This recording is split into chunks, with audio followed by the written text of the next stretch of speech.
it's over. Do you need anything like I need you?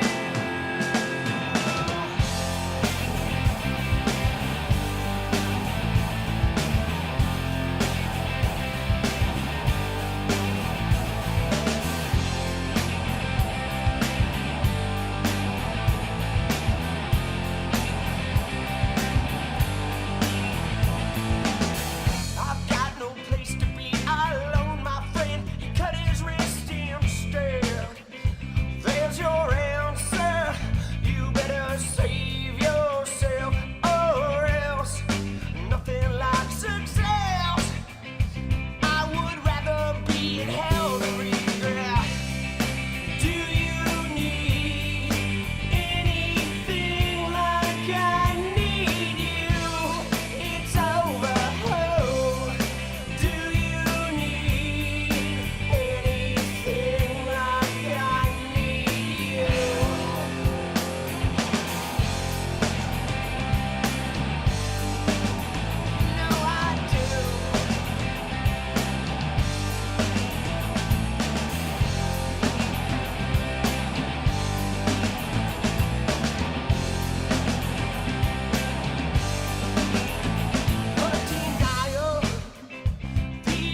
chased the days away.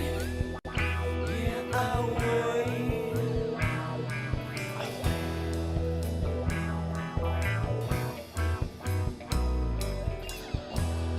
Why listen to what they say? Save yourself for another day. This one's coming, it's gone to the wind again. Yeah, again. Again.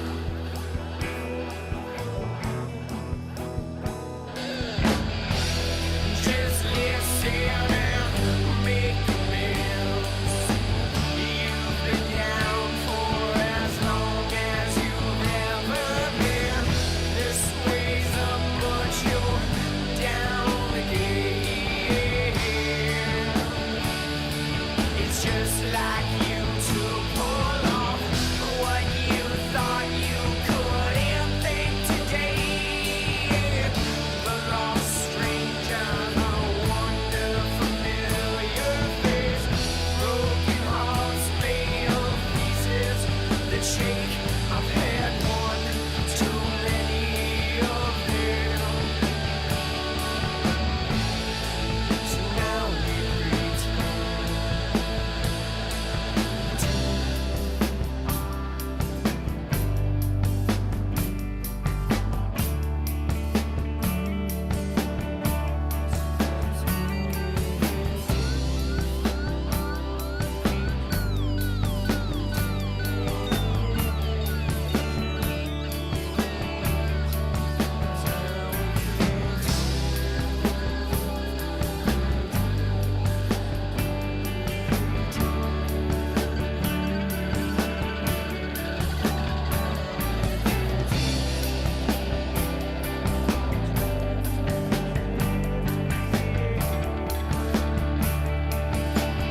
Just like snow castle, oh, we drift to the edge. Just like snow castle, oh, we drift to the edge. Just like snow castle, oh, we drift to the edge. Just like snow castle, oh, we drift to the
Yeah, let's do it again.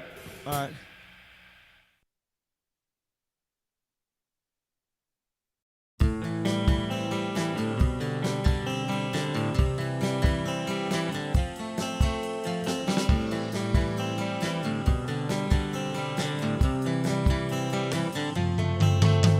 Hey, I just wanna change the world.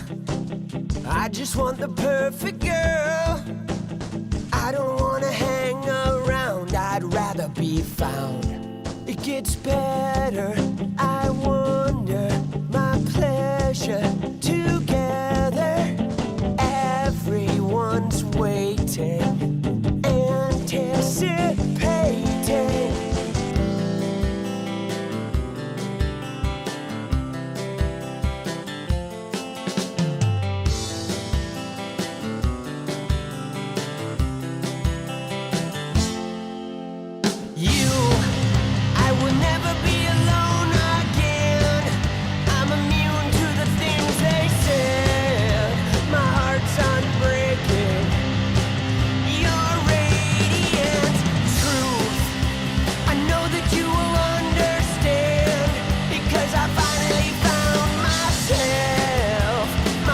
sun breaking. You're radiant. Hey, I just wanna change the world, but I'm not gonna wait my turn. I don't ever want to come down, I'd rather be found. It gets better, I wonder, my pleasure together. Everyone's waiting, anticipating.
It's about you.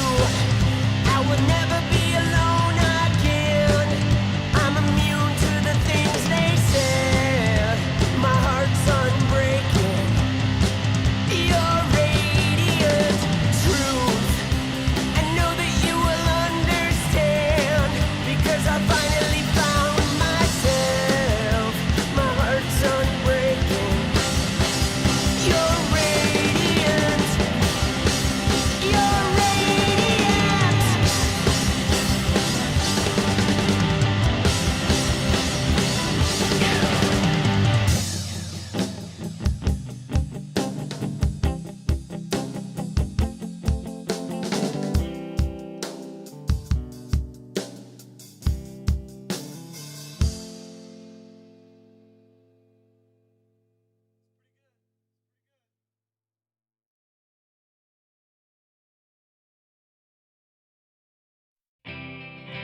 Do you need anything like I need you? It's over. Do you need anything like I need you?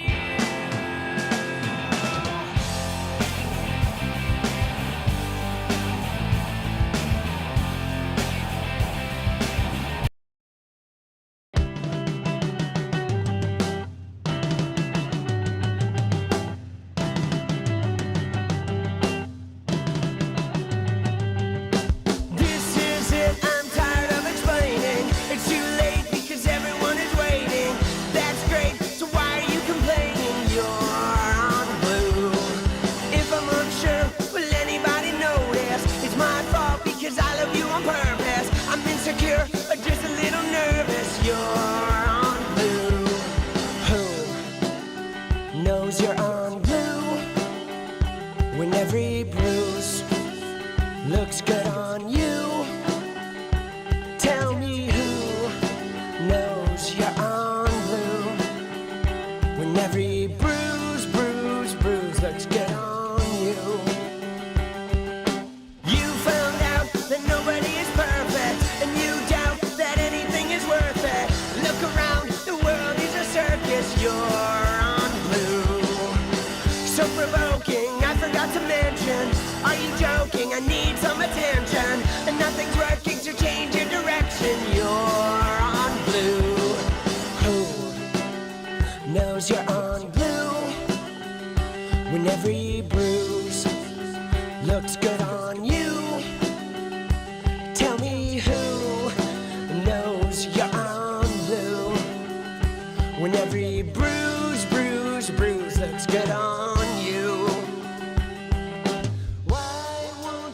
hold my hand? Are you gonna deny this? Do the best you can. Yeah! I haven't got a plan, but I'm gonna survive this. That's just Yo! What up, people?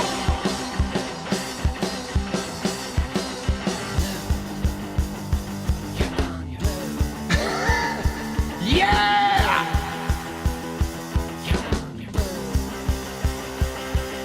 When you're on blue, you keep everything inside of you. Try to play the rules. Sometimes you gotta break the rules. I don't know how you're confused. All you need is a little bit of attitude.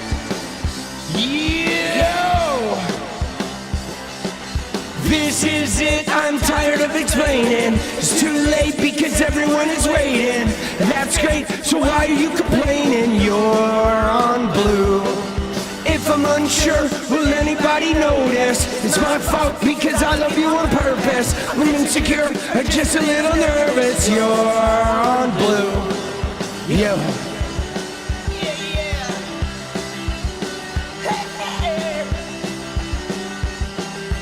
Starting to enjoy the view, I'm all about the attitude.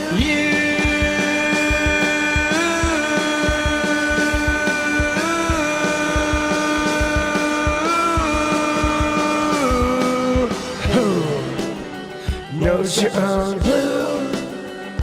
Whenever you bruise, looks good on you. Tell me who knows you're on blue.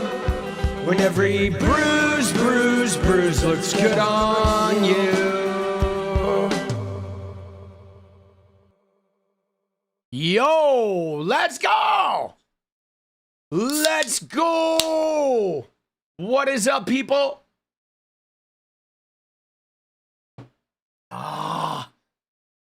Let's go. How we doing, people? Dude, what day is it? What day is it? Is it fucking, is it Tuesday? No, it's Monday. Monday? It's Monday. All right. Dude, takes me a minute. Let's go. Oh, Monday it is. Monday, dude, it is. Every day is fucking Mitch McConnell day, is it not? Oh, shit, dude. Oh, shit, boss. Every day is Mitch McConnell day. Every day. Oh. It's Tuesday on the East Coast. It is. All right. Dude, Mitch. Yeah, no, we're going to look at Mitch. Dude, it is Donald Trump getting heckled to the point of obvious discomfort day. Dude, they got him good. I am telling you, they got Trump good today. Today is like he got his due. Yeah, no, I was a few minutes late tonight, guys. You know what it was? I took a nap at like 9:30 because I'm always woefully behind on sleep. And so I woke up at 10 and then I had to shower. So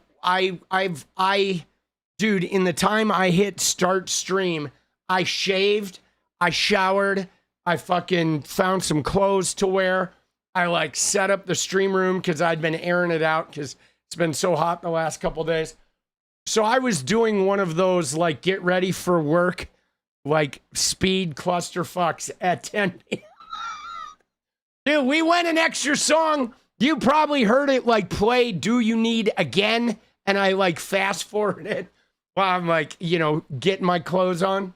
Oh shit. Dude, busy day. Busy day.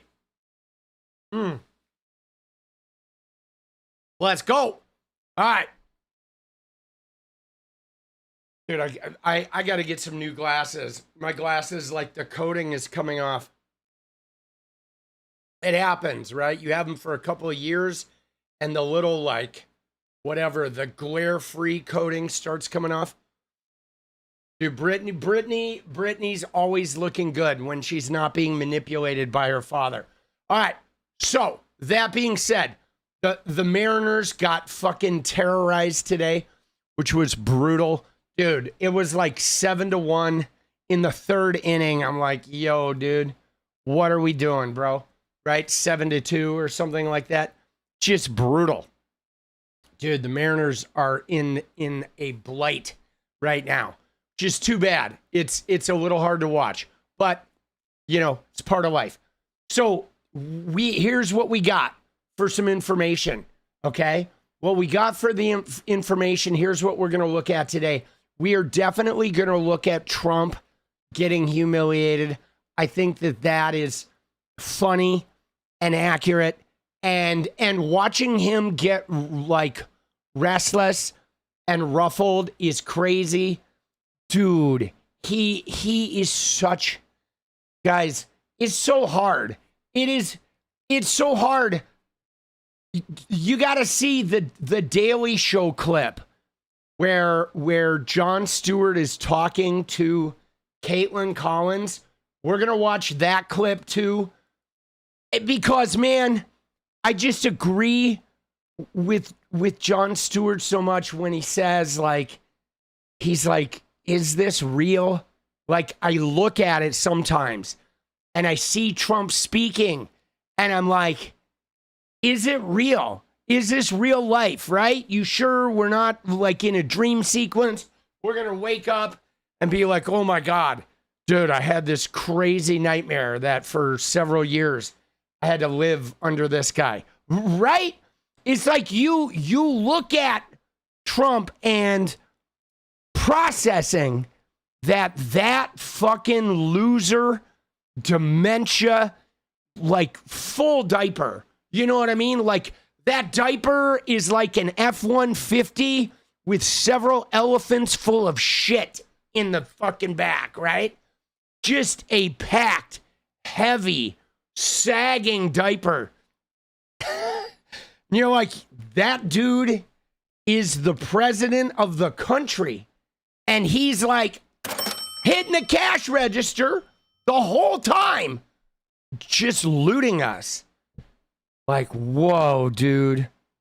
Wow. Right? A Hemi diaper. Yes. So we're going to look at that.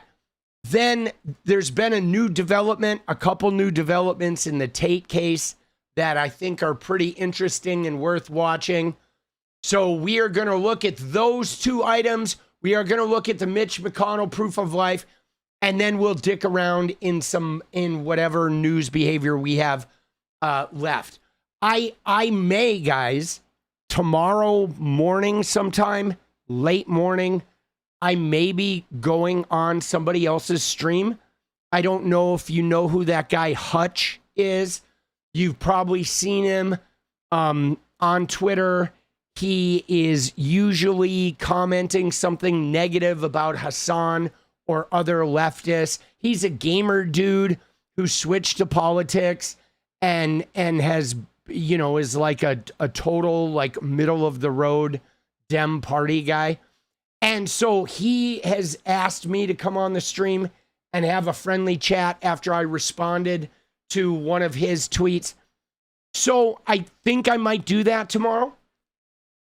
So that'll be interesting. I will report back on that, and obviously I'll make a video about it. Right? You can find him on Twitter too if you want to check it out. But yeah, so that is my first invite to go on a show. And so yeah, it'll be interesting. I think it's great though too. I really, you know why I want to talk to him though? Here's why I want to talk to him. Because I used to be a like really diehard party supporter. Okay? I was a diehard party supporter. I'm not a Bernie bro, right? I voted for Hillary in the primary. Even though Bernie won Oregon in the primary, I voted for Hillary. I've been a party guy since 1988. So I think my awakening, I think I have an interesting story for those party people, you know, for those guys, because because, I mean, I've always been a leftist policy at heart, but I've been a staunch supporter of the party mechanism until I've seen the way it operates lately. And in particular, it's like the Plattner campaign, watching them behave around the DSA wins in New York and the 𝗙𝗟𝗍𝗍 campaign in Michigan, dude. After watching those campaigns, it's like, bro, we have some institutional rot that we need to address. And then we got to make a move, right? Because here's what I think needs to happen. Either A, guys, we fight and work with them to remove the institutional rot and we do like a coalition. Or B, we take over the Democratic Party bit by bit, like dismantle the power structure and take it as our own. Or C, I think there's another option. I think there's an option for leftists to boycott the Democratic Party and let them crash and let the Republicans decimate them and let them, like, let the country really hit like rock bottom, and then build a party of leftism that stands up in the middle of that and tries to unite the disillusioned, right?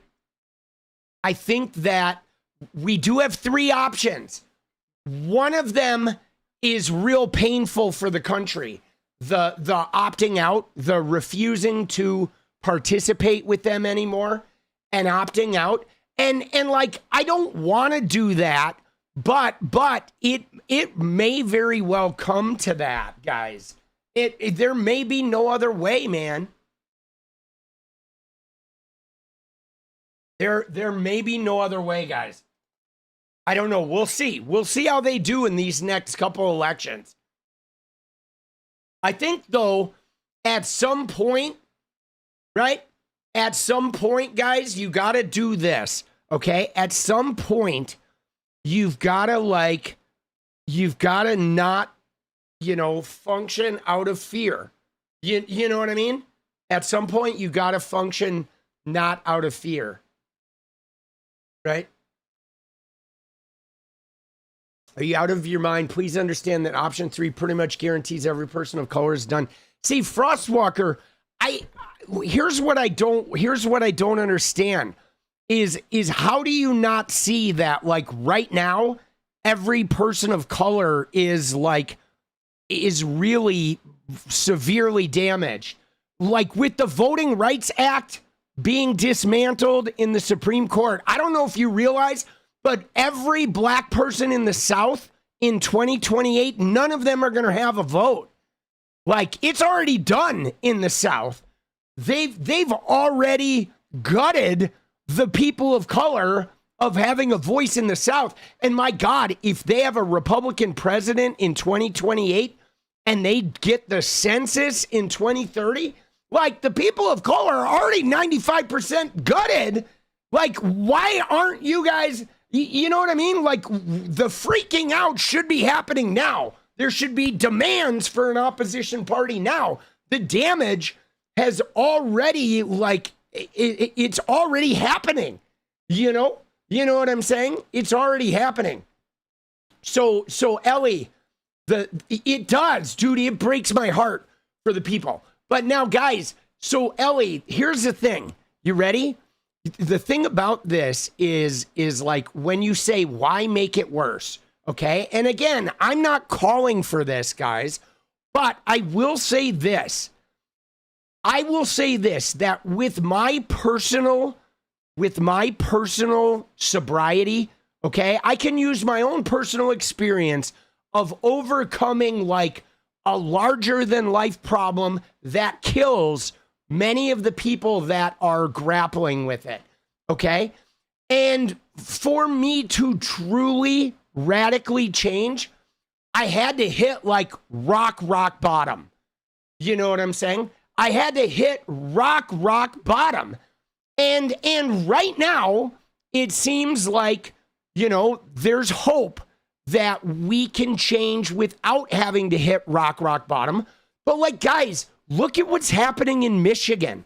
Okay? In Michigan right now, the Democratic Party that funded by AIPAC and the crypto industry and the healthcare industry and the surveillance industry, they're funding Haley Stevens, and it would appear that the black voters in the state of Michigan are like going with all that corporate funding, right? We'll see when the vote happens. But like, dude, James Clyburn is in there trying to like set up all the black voters in Michigan right now. And like, it's weird because 𝗙𝗙𝗃𝗍's platform is way better for the people of color in Michigan, like hands down. And yet it seems like the fucking Democratic Party is trying to racially divide the Democratic coalition. They are trying to turn black voters against policies that will actually significantly change our system. And like, I'm trying to figure out, like, how are we going to fight that? You know, I mean, I know that, like, you know what I'm saying? Like, how are we, like, I don't know. I wonder with people of color, if they have an idea on like how to fight that, like how to fight that, because I really feel like the Democratic Party is right now is not operating in a way that is actually trying to fully help the people in the party. There's a large number of minorities and marginalized LGBTQ. You know what I'm saying? Like, pretty much most of the marginalized people in America are in the Democratic Party. And the Democratic Party, though, is like trying to hold power by winning Republican districts and then not effectively changing the political system at all, which means they're staying like Republicans that are telling voters, we're going to protect you if you're black and you're gay and you're a woman, but they're not. Okay? I mean, look what they did. They won big in 2020. Did they change the Supreme Court? They did not. Okay? And what happened after Biden won? The big mandate, 8% win. And the wins in Congress, what happened? Biden, the fucking Roe versus Wade got overturned while Biden was president. All right? They did not protect the women. The Voting Rights Act got gutted right after Biden's term. Okay? And like that happened, that shit happened because Biden and the Democrats got power in 2020 after Trump, and they wouldn't get rid of the filibuster. They wouldn't fucking do anything to do significant change. Okay? They fucking sat on it again, and they did half measures. And like, look at everything that's been lost. Look at everything that's been lost. They lost to Trump twice. Once because they wouldn't partner up with Bernie. Okay, Hillary and Bernie could have partnered up and they could have rocked Trump out of the world. We would have never dealt with this. We would have had the Supreme Court and everything. But she wouldn't do it. She was like, fuck Bernie, I'm going to pick Tim Kaine. And then she didn't campaign. She thought she had it. And then Trump won. And then we win it back in 2020. And the party just sits and does moderate shit again. Okay, didn't even fulfill Biden's full agenda. Then Biden fucked up the election, didn't drop out, wasn't aware of what's going on in his party. They didn't want to take the left coalition or the Bernie coalition serious again. Then we lost to Trump. We lost big in everything else, right? And the whole time, though, the right wing's been painting the Democrats as socialists, as communists, as all this shit. And it's like, yo, when are we going to start fighting? Okay, where's the fight? Are you going to wait until, like, they take away black people's right to vote? Are you going to wait until they repeal the 19th, like these fucking, preachers are wanting to do? And then are we going to fight? Like, I'm just at a point where, goddamn, bro, I think we need to start fighting seriously. And it bothers me. It bothers me that a bunch of DSA fighters start winning. And now I'm watching my party attack them as though they're worse than MAGA. And let me tell you guys, okay, the DSA platform is better. It's better. If you shoot for the DSA platform and you only do 60% of it, it's better. It is better 1,000 times. The Senate is fucked up. It gives outsized power to the minority groups in the country. It was designed to protect slave owners. The Senate is bullshit. Why do you think they're talking about getting rid of the filibuster? Because the Senate fucking sucks. Okay? It's a vestige of slavery and should be gone, gone, gone. All right? Prisons are not solving crime. They are literally still slavery inside the prisons. It doesn't mean we shouldn't have punishment. It doesn't mean we shouldn't have laws. But the current prison system is just monetizing mostly black people, by the way, and people of color. It is just monetizing them, free labor, destroying fucking families. None of that shit is done with any like sense of evenness, okay? It's literally destructive. You know what I'm saying? And so there are a lot of things in that platform: healthcare, education, like extreme taxes on the wealthy, taking some of the profit motive out of industries that affect your survival. All of that shit is good stuff, guys. And I'm watching my party, a party that I voted for since 1988, religiously. I have been so protective and in with the Democratic Party. I am watching my party now take these like real activist fighters that are here to help us. They're people that have been in the streets fighting ICE and fighting Trump and fighting fucking, the policing in Black Lives Matter and standing up for women and shit, right? They're now fighting those people as though they're worse than MAGA, okay? You know what I'm saying? And Seth, I said, you're crying there in all caps, boss. And I said, that's an option.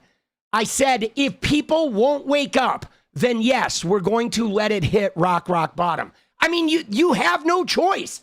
It's like we can either try to wake people up and we wake up and we fight together. Otherwise, you let it hit rock bottom and then you have to pick up the pieces. There's really no other way. It's like we're going to try and take that shit over. We're going to try and wake people up. But like, my God, dude, like fascism is here and the DSA are offering real shit that's actually beneficial for this country, And so I think we need to think about fighting, and like, I'm not advocating for like burning it all to the ground, right? Dude, but I mean, if you think that like rock bottom isn't coming, it's coming, boss. Okay. It's coming. It's already on its way here, dude. You know what I mean? Like you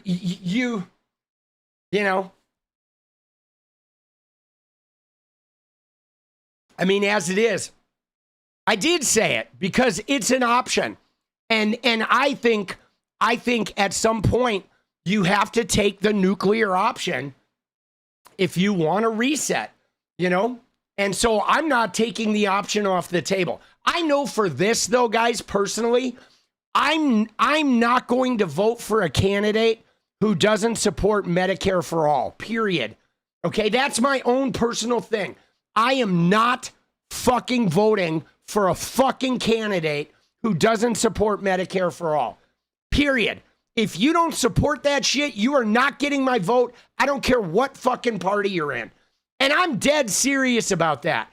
If they're not campaigning on it, you are not getting my vote, okay? And I think that is a good place to start. We know that it's not going to happen overnight. We know that we're probably not getting it in the next year or so. But if you won't campaign, if you won't support Medicare for all, then you will not get my vote. And I think that is where I'm drawing the fucking line, boss. Okay? I'm drawing the line that, like, if you're not doing that, you're not getting my vote, period. You know what I'm saying?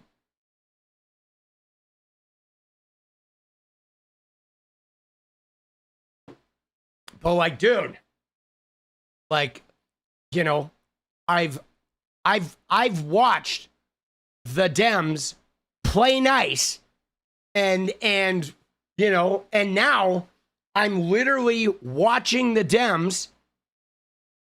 I saw somebody, I don't know who it was. Okay, somebody in chat said, hold on, let me get this. Tony Sled says, as a Canadian, I don't feel hopeless about Americans getting free health care because of your strong universities and medical sciences. The nerds are there. Somebody said here, where was it? There was somebody who said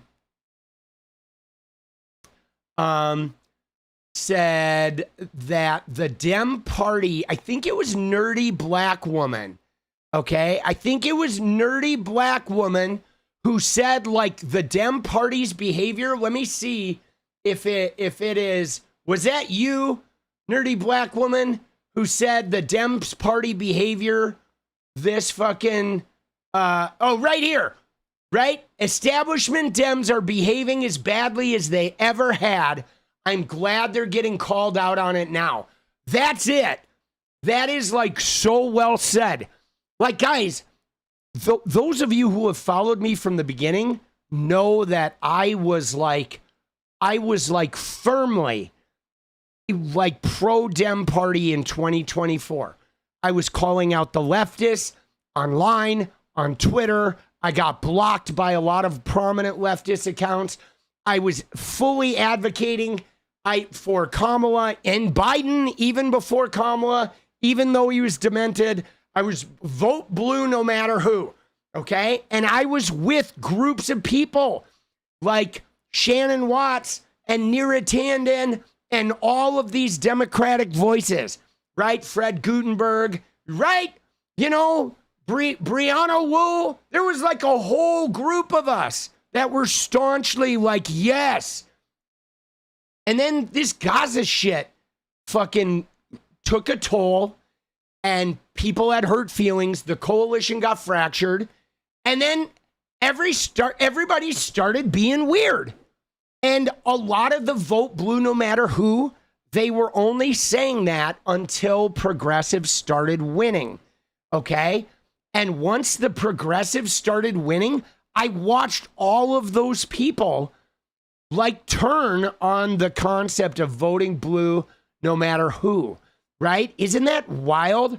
Like, I watched it. I literally have watched it happen. You know, you see them. They're like, even Neera Tanden today. Okay, let me just take a minute while we ease in here. Okay, let me just go to this fucking Neera Tanden thing. If you look at Neera Tanden today, look at what she was doing, guys. And look at what she was doing today. She was posting. Where is this? Let me find her tweet. Okay? She was posting about fucking 𝗙𝗍𝗍𝗄, and she was lying. Okay? I wonder if she deleted it. Right here. She said, calling your female opponent an ogre you want to put on a pike is not beating the rap that this race has some serious sexism. Okay? So now what this was 𝗙𝗍𝗍𝗄 talking about John Fetterman. And he was calling Fetterman an ogre, and he was using the phrase of an ogre being put on the pike, meaning like putting this guy on blast and showing everyone else that you will destroy the campaigns of people that fuck your own party and your own agenda over. And she knows he was talking about Fetterman, and she posted this shit anyway, guys. She posted this shit, okay? And she got community noted. She didn't take it down. And then she was still arguing with people about this all day, okay? All fucking day, guys. And other other Neera acolytes have been doing this same shit. They've been like trying to attribute 𝗙cie to being violent. They've been trying to attribute to him being like an abusive male, like Plattner, right? They're now trying to associate every left-wing candidate with some type of abuse through, innuendo and through like these like misleading comments, taking words of theirs out of context, and they know they're lying. Okay, now I want to remind you that Neera Tanden, Barack Hussein Obama, you realize that it was Neera Tanden and company that cooked up that Obama was a Muslim, right? It was the Hillary campaign that first started the Obama is a Muslim rumors when Hillary was trying to beat Obama in 2008. It was Hillary her campaign with Neera that started the shit that led to the birtherism. It was her campaign that did the shit with saying, if Obama wins, he can't win in the general. You got to vote for Hillary in the primary because Obama can't win in the general. These are the people that like developed these strategies, okay? These mainstream fucking like powerhouse Clinton Democrats, okay? Clinton Democrats, guys. And not the Clinton Democrats of 1992, mind you. They are the Clinton Democrats of the post 9/11 Clinton Democrats, the post Epstein Clinton Democrats. Okay, the Clinton Democrats that like forgot about Clinton's sexual abuse and then went to war with the Republicans, but were also warmongers in their own way. You know what I'm saying? And I mean, dude, I wanted Hillary Clinton to win. Okay, I did. And I can also acknowledge, though, that Hillary Clinton, like, there's warmongering in that wing of the Democratic Party. And I just was not as, like, blown away by the warmongering in 2016. I had not yet been, like, fully cracked open. I think for me, it's like watching the way we both have funded Israel and the way that we have relentlessly stayed warring, no matter who's in power, has really broken me up. You know what I'm saying? And Abdul El-Sayed is not DSA, okay? He is not DSA, right? And your point is I'm being reactive because maybe rightly they're not being vote blue no matter who. Well, now I no longer believe in vote blue no matter who. Yeah, well, it's not exactly that, Jen Cole. It's that now that I realize that the establishment part of my party that I have been defending are liars, okay? That they're not vote blue no matter who. They are, in fact, liars that want to be corporate Democrats that want to simply win red districts and not do any big change. And so now something needs to be done about that. I am not going to enable them to simply be Republican lights simply because that's marginally better for like people in America. Because it's not. It's like they're losing all this shit anyway. You know what I'm saying? They're letting all the fucking oppression, they're still over policing. So the thing is again, I'm going to go back to my original thing. Either A, we find a way to get through to them and we form a coalition, or B, we take them over, or C, I think we walk and we start a new party and maybe that new party becomes a majority party and we let the Democrats just fry.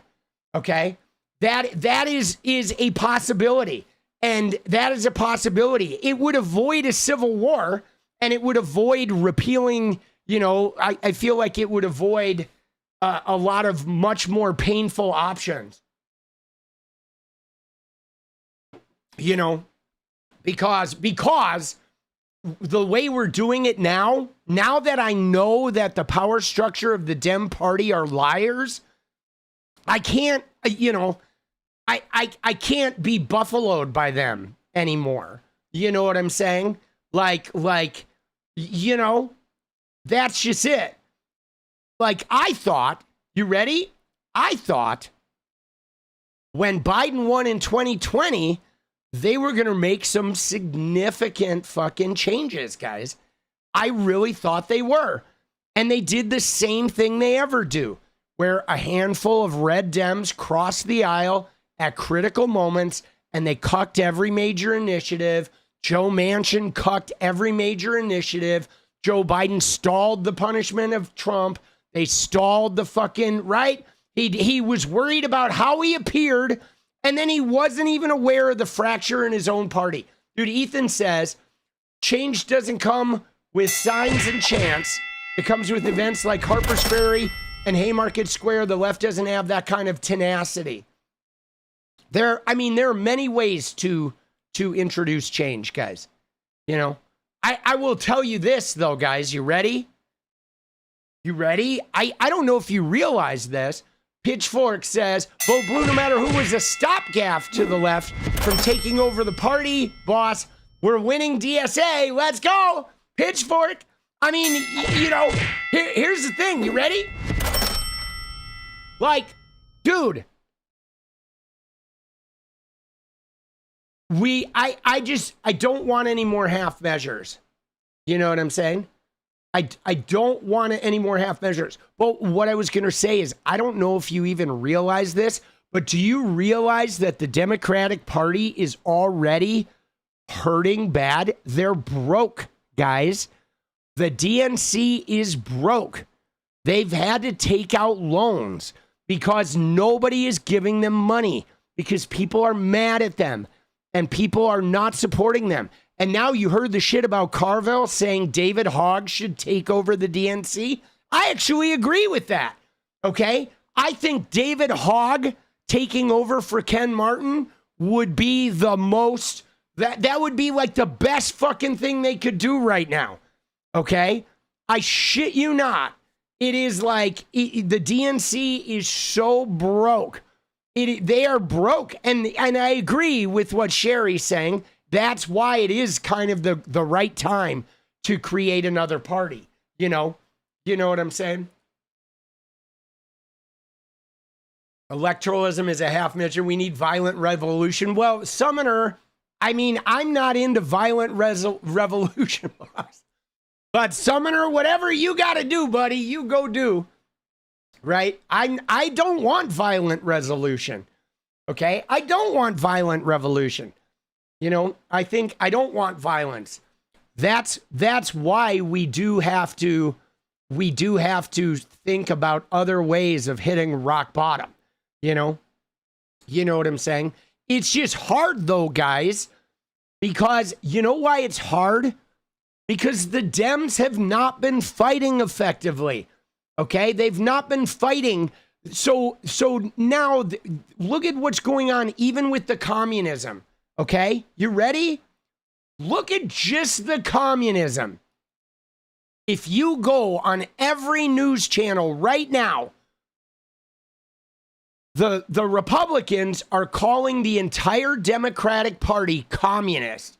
Communist, communist, communist. And the Dem establishment are calling the leftists communists. But like the Republicans have been calling the Democrats communists for 20 years. So like the Democrats should have been taking the power out of the word communism for the last 20 years. They haven't. They have not taken the power out of the word communism. They haven't refuted men and women's sports. Okay, they didn't refute the they-them ads that Trump was running during the Super Bowl in 2024. They haven't refuted the open border claim, except to continually acquiesce to right-wing narratives about the border, Okay, they've been terrible messaging. Terrible messaging. They allow the Republicans to control the narrative always. And then they try to say, but oh, well, we're not, they're so dangerous. But we're the better guys. Oh, vote for us. Vote blue no matter who. Unless you're DSA, then we're going to call you communist. We're going to say you're worse than MAGA. Oh, but then as soon as we destroy you with $100 million of AIPAC money, we're going to say you got to vote for us now because we're back to vote blue no matter who. Dude, I'd fuck that. Right? Fuck that, bro. I thought it was vote blue no matter who, right? It's like, you know, where are the Democrats saying the DSA are not communists? And in fact, a lot of things in their platform make sense. That doesn't mean we're going to just flip the country upside down and live under a brand new world. But there's nothing wrong with aiming for lofty goals and finding out where it takes us. There's nothing wrong with, you know, fucking exploring other ways of governing, since the way we're doing it right now, where there's no bipartisanship and we're, you know, right? And, you know, half the parties calling the other party demons and pretending like we're all fucking Beelzebub while they're hiding the Epstein files. Like, yo, there's no communist here, but like, we do have to change something about this country because it ain't working right now. You know? I mean, right? Let's fucking go. Ah.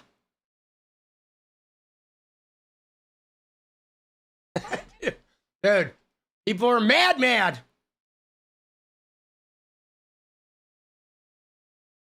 Yeah. You know? And I mean, the thing about it is like,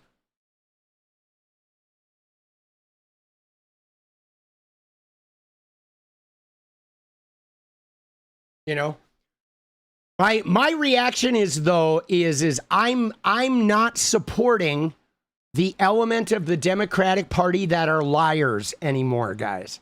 Okay? I'm not going to support liars. Period.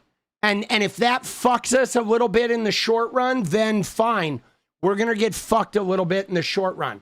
But I will not support like Neera Tanden and that establishment wing, the Shannon Watts people, Fred Gutenberg, the people piling money to Israel. I'm not supporting them.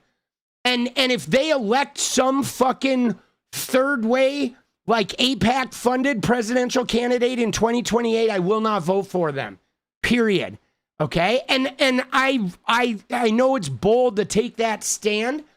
But if you don't support Medicare for all and you don't fucking, you know, oppose ending war in the Middle East, I will not vote for you in 2028. I don't care what fucking party it is. And I don't care what comes after 2028, what pieces we have to pick up. You know what I'm saying? Like I think that is fair. I'm not asking for, you know what I'm saying? I am not asking for much in a presidential candidate. I'm asking for two things: that you're demanding healthcare as a right and you agree to end war money to the Middle East. And that's it. Everything else I am flexible on, but I am not going to be flexible on those other two because we need to set a tone for change. We need to set a tone for change, guys. And I don't think we're going to be able to set a tone for change if we keep voting for people like you know what I mean? And I think now is the time to demand it because they have 2 years to sort this out. Okay? They have 2 years to sort this out. It's not hard to support Medicare for all. Healthcare is a human right. That is not hard to support, guys. That is popular among like 70% of the country. You know? You know what I'm saying? Dude, no, Valley Ford. MAGA is not the only target. No, I disagree. I disagree that MAGA is the only target. I am literally watching my party target like DSA people who believe in Medicare for all. My party is a target, okay? It's not just MAGA. My own party is trying to say that I am worse than MAGA for wanting health care. So I'll be goddamn if I am going to fucking buy into their shit and help them get power. Like, fuck that shit, dude. They're literally telling me, oh, you want health care? Oh, you want to fucking, like, you know, like prevent the VC from owning all the apartment buildings? You're worse than MAGA. Well, fuck you, buddy. You ain't getting my vote, okay? Because I am not worse than MAGA. You're telling me I'm worse than MAGA because I believe in healthcare and I want to actually tax the billionaires and I want to stop people from owning 10,000 apartment buildings? Fuck you, all right? You are, at that point, you're worse than MAGA because you're attacking your own goddamn party, okay? And they're doing it just because they want to retain the status quo. They want to retain that money from AIPAC and from the healthcare industry and from the pharmaceutical industry so they can spend $50 million and crush every opponent in the primaries and stay in office the whole time where they have healthcare and where they have access to all this shit and where they're making 200 grand a year and they're making 20 million in the stock market and we're all dying in cardboard boxes. No, I will not. I will not. I have been targeted by my own party and I am fighting back. Fuck them. Okay? I am not going to have the people targeting me say, hey, you got to do it our way or MAGA. It's like, no, you're as bad as MAGA. Dude, my own party right now, Neera Tanden is as bad as MAGA, guys. She is. Okay? She says she's not, but she is. She lies like them, right? I'm not going to blow my fuse, guys. I have a lot of fucking fuse.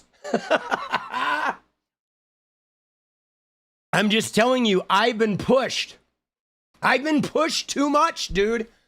I've been watching this last year, and these primaries have been blowing me away. Right? Yes, dude, Summoner Geek is right. Okay, Summoner Geek is right. We got to fight money in politics. And I'll tell you right now, guys, you know what would make me happy? Hey, guys, you want to know what would make me happy? There's one thing I'll tell you which would make me re-support the Democratic Party. They could do it right now. You know what it is? Ken Martin could do it, or you could put David Hogg in. You know the one thing, guys? No PAC money in Democratic primaries. We'll use the PAC money in the general election. When we're fighting against MAGA, we'll use all that corporate money, all the super PAC money. But during the primaries, fucking people donations only. No corporate money, no super PACs in the primaries. Let the people actually decide on their candidate. If we did that, I would be 100% in with the Dem Party. I would be 100% in, okay? I would be 100% in if we fucking did that. And we could do it right fucking now, all right? If they put David Hogg in, that's the first thing he would do. No PAC money in Dem primaries, okay? You will use it in the general because we need it. We need to fight the Republican PAC money. So in the general elections, we'll go full super PAC funding. But in the primaries, zero PAC money.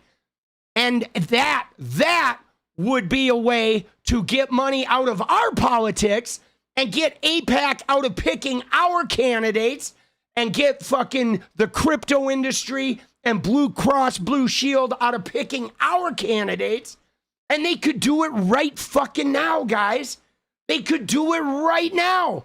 All right? Right now. Everybody should get on the horn. Contact the DNC. I've been fucking tweeting at Ken Martin for months about this. It would be so easy to do. It would be so easy to do, guys. And then that money could go into the general election. You know? But see, guys, you know what it is, though, guys? I feel like the rot runs deep because what you don't realize, or maybe you do, is that campaigning is an industry, okay? The Democratic Party, they have canvassing businesses. They have mailer creation businesses. Right? There's a whole ecosystem of like things that are funded by that super PAC money to fucking bombard the electorate with propaganda messages to win their candidates in the primaries. And regular people can't run against that. You need that machine or you have no chance at fucking winning for the most part. And so they have a whole infrastructure under the Democratic Party that is industries of like primary winning, essentially, you know, that is funded by tens of millions of dollars of super PAC money. And so if they took that super PAC money out of the primaries, all of that business, all of their like, you know, primary businesses would like dry up, right? I think there's a whole industry of like Democratic primarying. You know, there's a whole industry that's built around defending, you know, money to the Middle East and defending, you know, politicians that are corporate funded and defending, you know, X, Y, and Z, right? Forcing AI data centers on us. It's being done to Canada and the US without voter consent. We're being targeted together and our tax dollars are stolen. Let's go. It's true. All right. You guys ready? I know that was a mouthful. And guys, I know some of you, don't worry, guys, and hear me out today, guys. I know if you get mad at some of the things I say, it's okay. Okay? It's okay. I'm not going to get mad at you for getting mad at me when I say, like, I'm not voting for X, Y, or Z. It's okay. You know, when push comes to shove, maybe I will vote for shit. I don't know. We'll see. But for the most part, I'm going to hold out, right? I'm going to fucking hold out. Right now, it looks like Oregon is probably going to get a Republican governor. I don't know about that. You know, I don't know about that, but we'll see. But it doesn't matter. I mean, here's the thing. You ready? I don't think Christine Drazan is going to win. Okay? I don't. And if she does, though, there is so much Democratic, like, legislative in the state house that she's not going to be able to do anything. So even if she does win with Tina Kotek, I think it's just going to be a warning shot to Democrats to like wake the fuck up. I mean, it would slow down progress for sure, but I don't think she's going to win. I think there's a big campaign right now, like trying to scare that up. But I mean, I am definitely going to vote for my local government here in the state of Oregon. I mean, it's hard though, because they've like, you know, the state is fucked around a little bit. Okay. They've been fucking around, but they always say that though, guys. Like you got to remember, okay. They said that Abigail Spanberger was going to lose, and they said that Jay Jones was going to lose, and they said that 𝗦𝗂𝗽𝗍 Cheryl was going to lose, and they said that Mom Donnie was going to lose, and they said that fucking, you know, Brad Lander was going to lose. I mean, you know, don't believe everything you hear on the internet. All right? All right?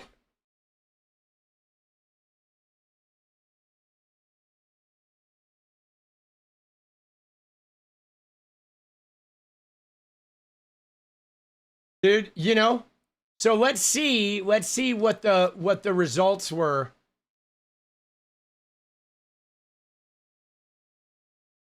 So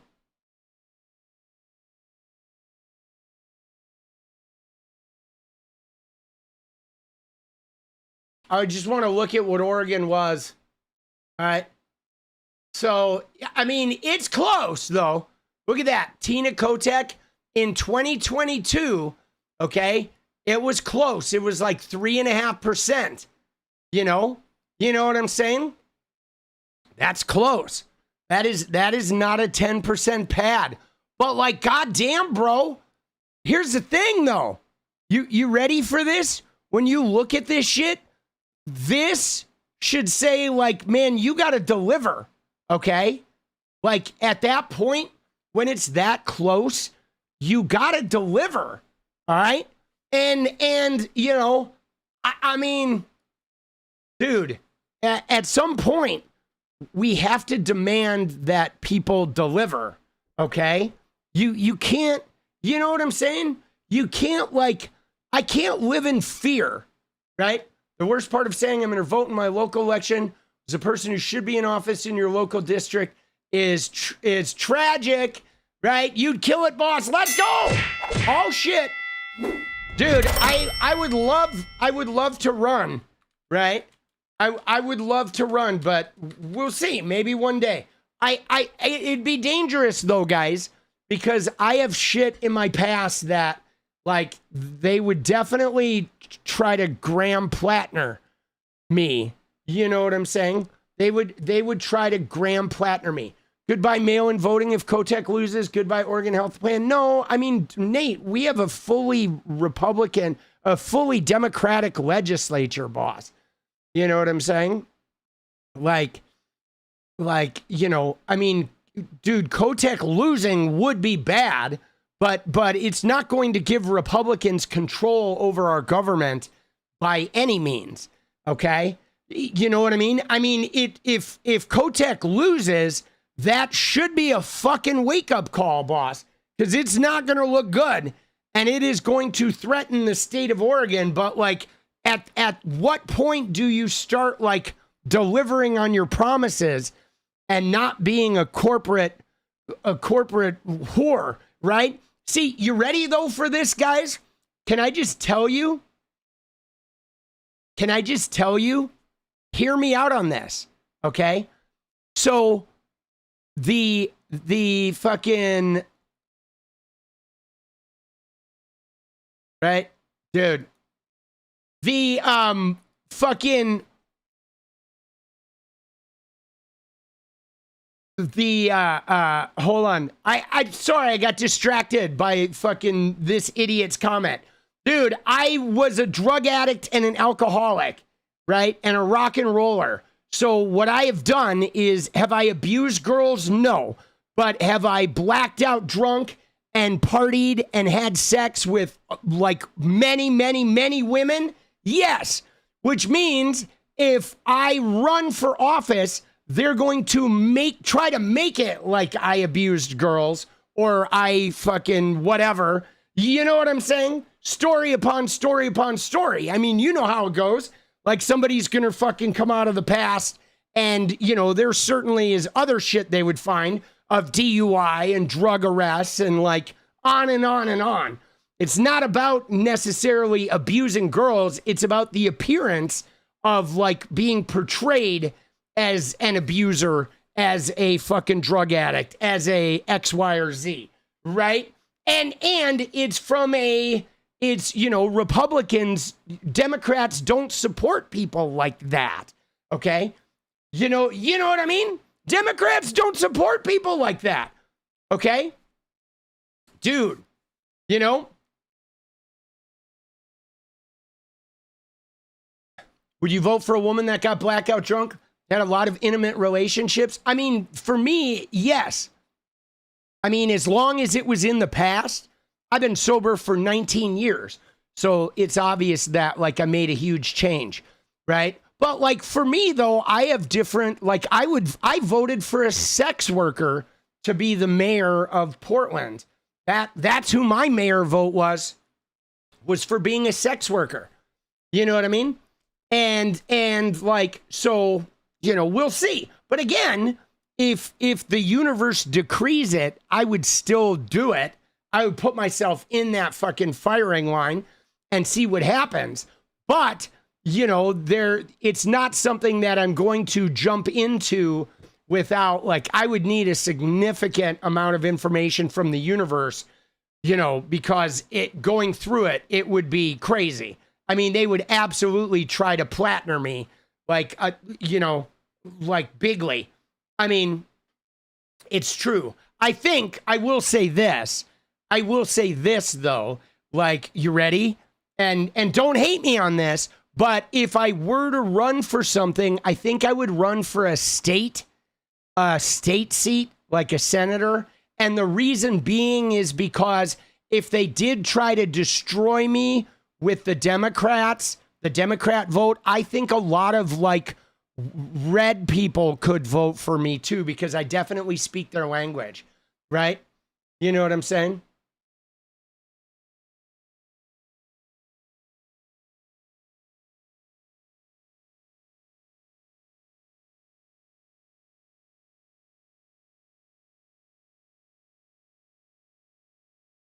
You know,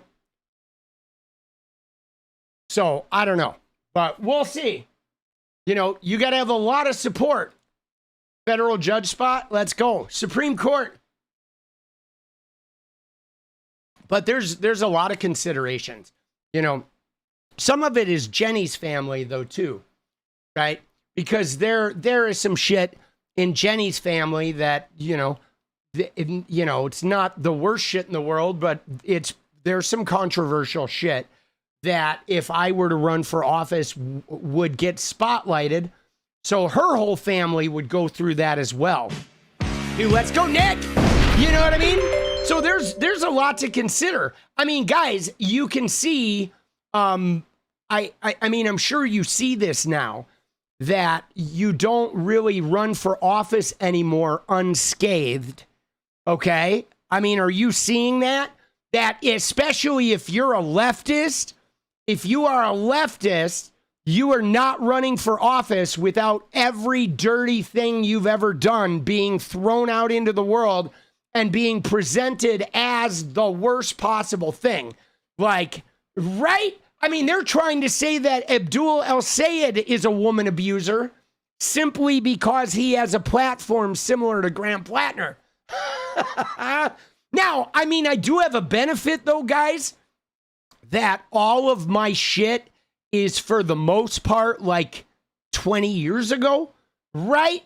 So that is good that you're not going to have some shit like, but guys, I mean, I can think of any number of things I've had, interactions I've had with like management companies where, I remember there was a management company I had when I was a gamer that was fucking with me and I yelled at somebody on the phone, right? And like, it was a woman representative of my management company and I yelled at her.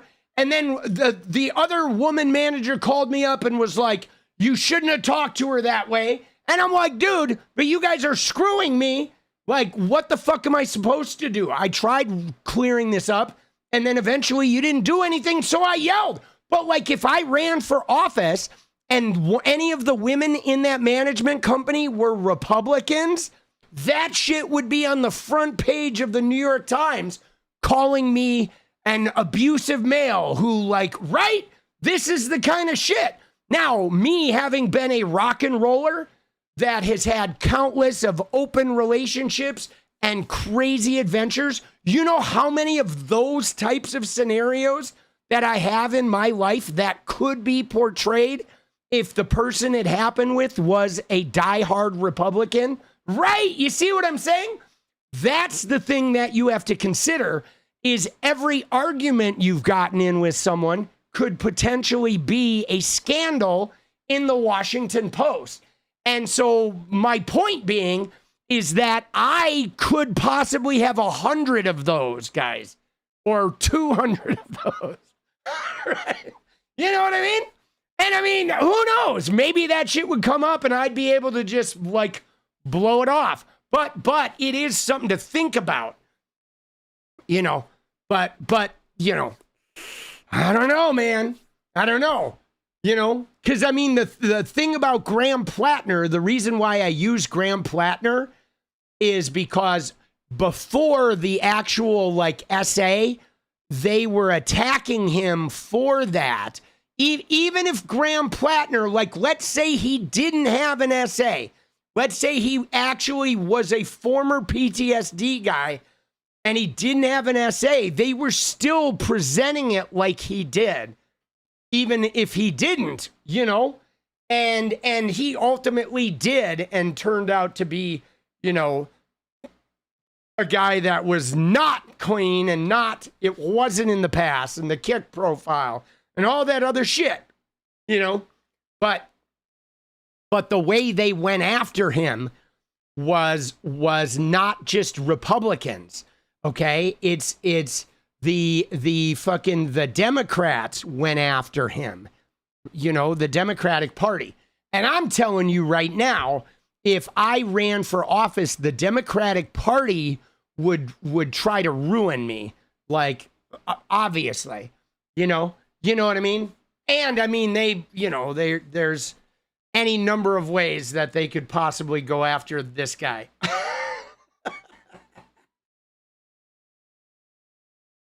Oh, he was still winning. He was Anna girl. He was, but we'll see. I haven't ruled it out.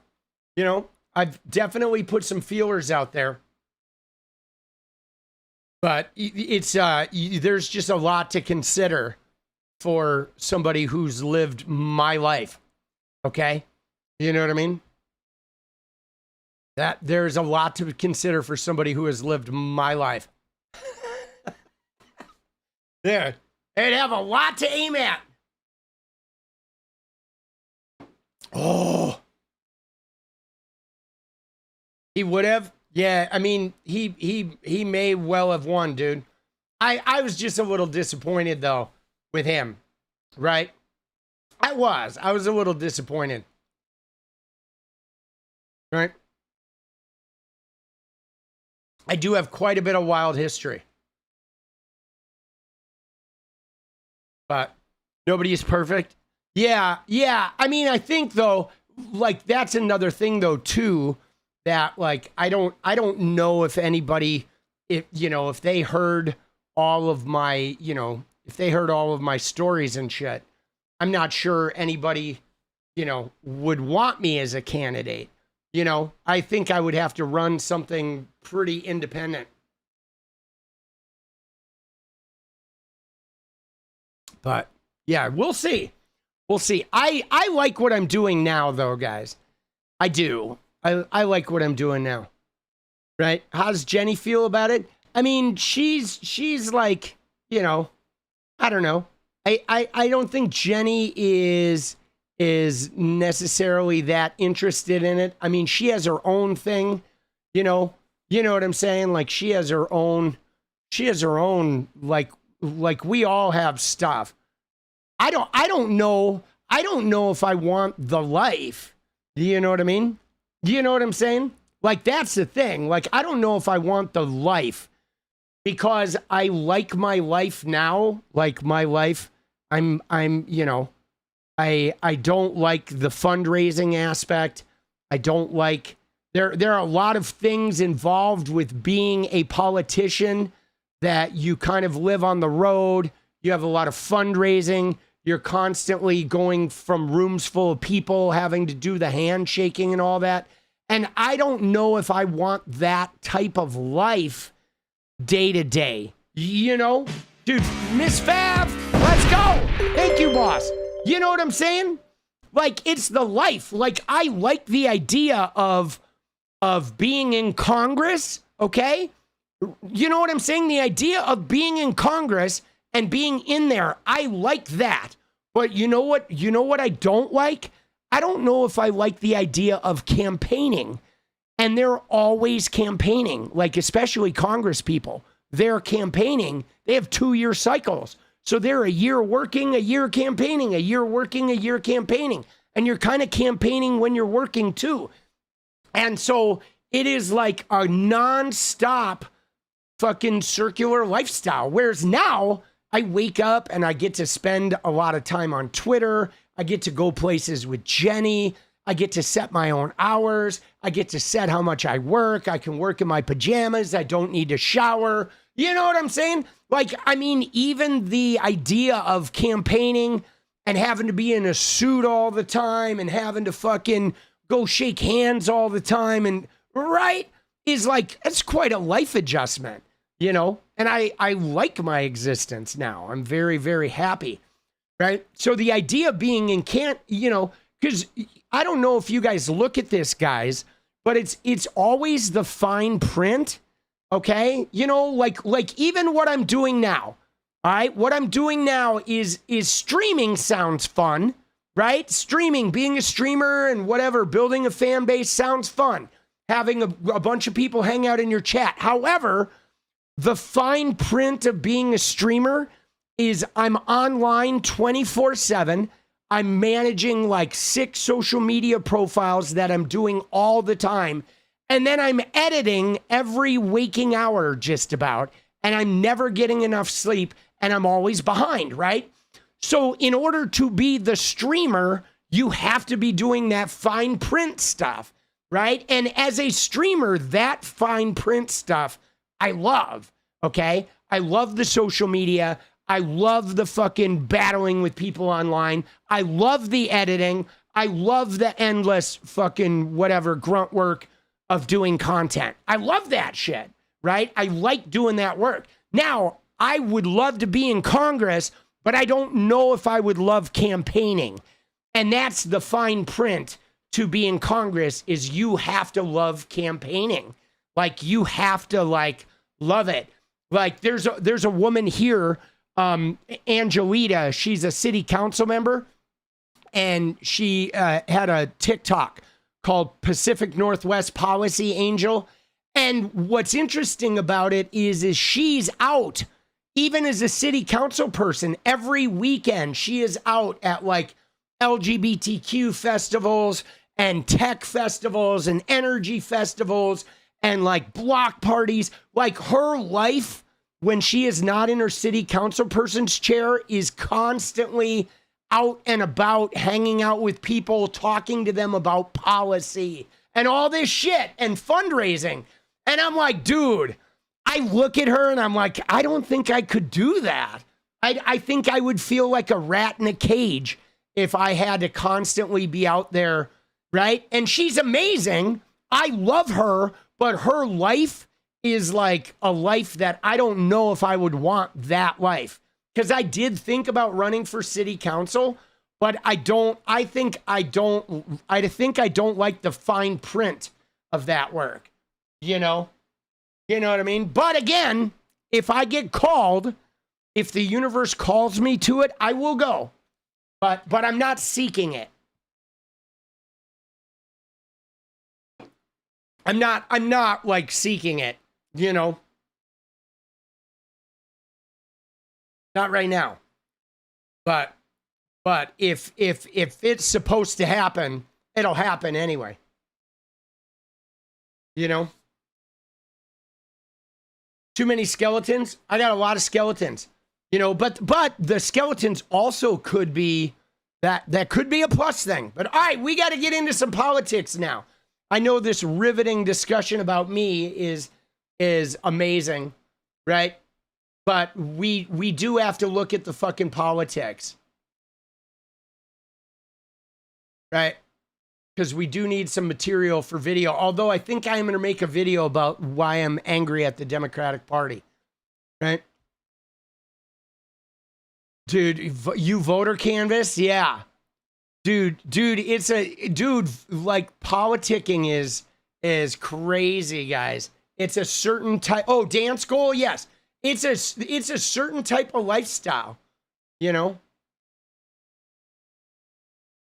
But again, I go where the universe takes me, okay? So if the universe, I do have some feelers out, guys, in the politicking world, okay? I do, both here and in Wisconsin, you know, and you know, if I'm supposed to, if that's where like the creative energy wants me to be, it'll happen. But I'm not like chasing it. I would reluctantly go there. Right? I mean, dude, I didn't even chase this. I literally fell into politics, boss. I did. It was Andrew Tate. All right? You ready? You ready? Look at this shit, guys. Something big happened today, guys. You ready for this? Look at what happened today, guys. Oh, look at this.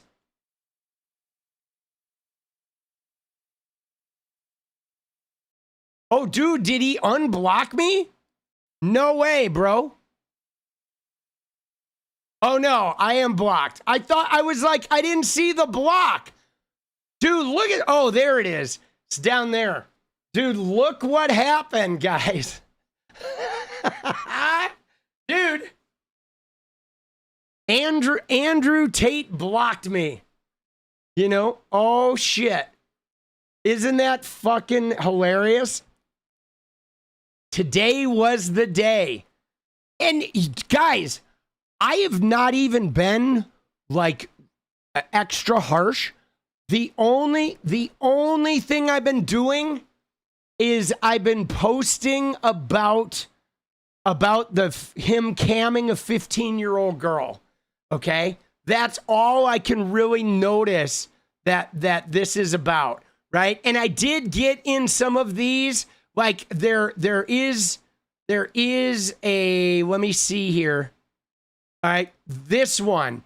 Okay, I did ratio one of the Tate clips accounts. Okay. Dude, I did ratio this one where it said Andrew and Tristan have children too. They deserve a father. And I said, rapists are going to prison. Those kids will be safer with those motherfuckers behind bars.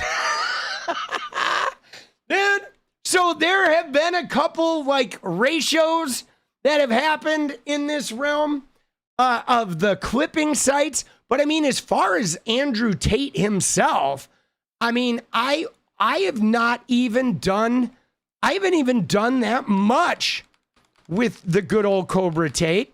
Right? I mean, I have certainly posted under like Cobra Tate stuff, okay? But nothing outrageously insane, guys. You know what I mean? Like, that's what's really weird. You know, it's pretty crazy. I mean, if you look at it, I mean, I've had a couple things. I mean, I've definitely posted under some of the tweets. Right? I've posted under, certainly under fucking.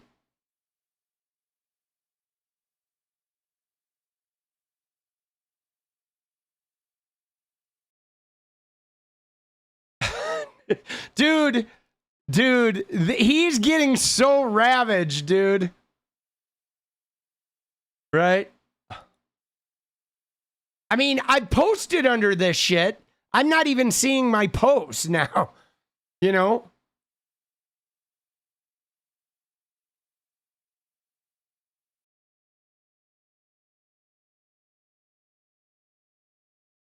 Yeah, I don't know, guys. I don't know. It's possible. I will say this, okay? It might, you know what I'm saying? It might not even have to do with my posts on Twitter, because the videos I've been making on YouTube have been doing very well, and the content I've been making, the short form content, has been blowing up. So my critique of Andrew Tate and my fucking gutting of him and talking about him camming a 15-year-old girl has been pervasive, okay? So it's possible that it's from other shit, but he also knows me, okay? He knows who I am. I mean, we had a significant fucking debate back in 2022, and he was like very connected to these gamers in the gamer world, and I was the only fucking pink-haired guy that has fucking haunted him since then, okay? I've been active in his replies through all of his arrests and shit. So he knows who I am. So it's possible that he's just had enough of me now that he's... Dude. But this is great, though. You ready? He is a goof, guys. He's a goof, and he's a fraud. He's a fraud, okay? This guy is a fake. All right. Good night, boss. All right. Dude, we have 24 minutes, guys. 30 and 24, baby. Let's go. Giddy up. Now, yeah, I mean, I have to credit him, though. If it wasn't for Andrew Tate, I wouldn't be a political streamer right now. It was this guy's rise, me stepping in to fucking try to thwart it, and then the explosion that happened in the gaming industry that made me realize that, like, there's a lot of shit going on in the world that needs my voice. Like, I can't just be playing video games every day. I need to be out there actively, like, fighting these movements. Okay, now, what happened today, though, guys, was really funny, okay? Because Andrew Tate made this announcement the other day, okay, that says, where is it? Let's find it. Because he's calling about the political attack, all right? That's what they're doing it. They're saying, oh, I'm being politically attacked, right? Let me find what he says here. He was making a call to his followers. Here, have some money, T-Dog. Let's go pick him up.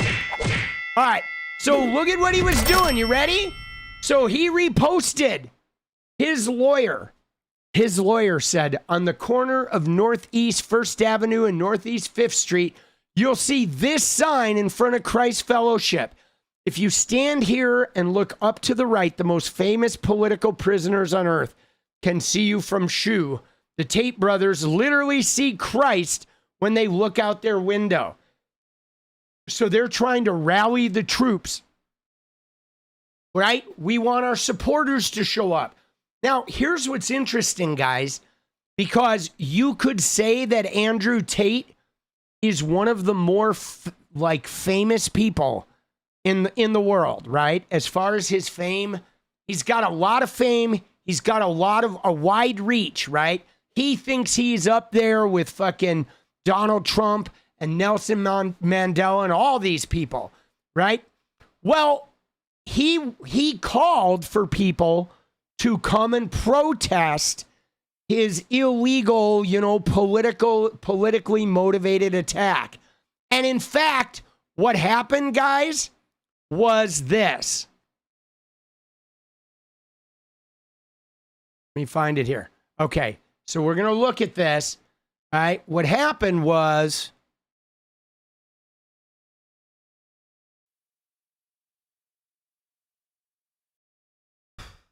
this guy, one guy showed up. One guy holding a sign that says Tates are heroes. Okay, there he is. And he stood out facing the jail in the bike lane, carrying his sign. One person showed up, guys. This is Andrew Tate, right? This guy has how many followers?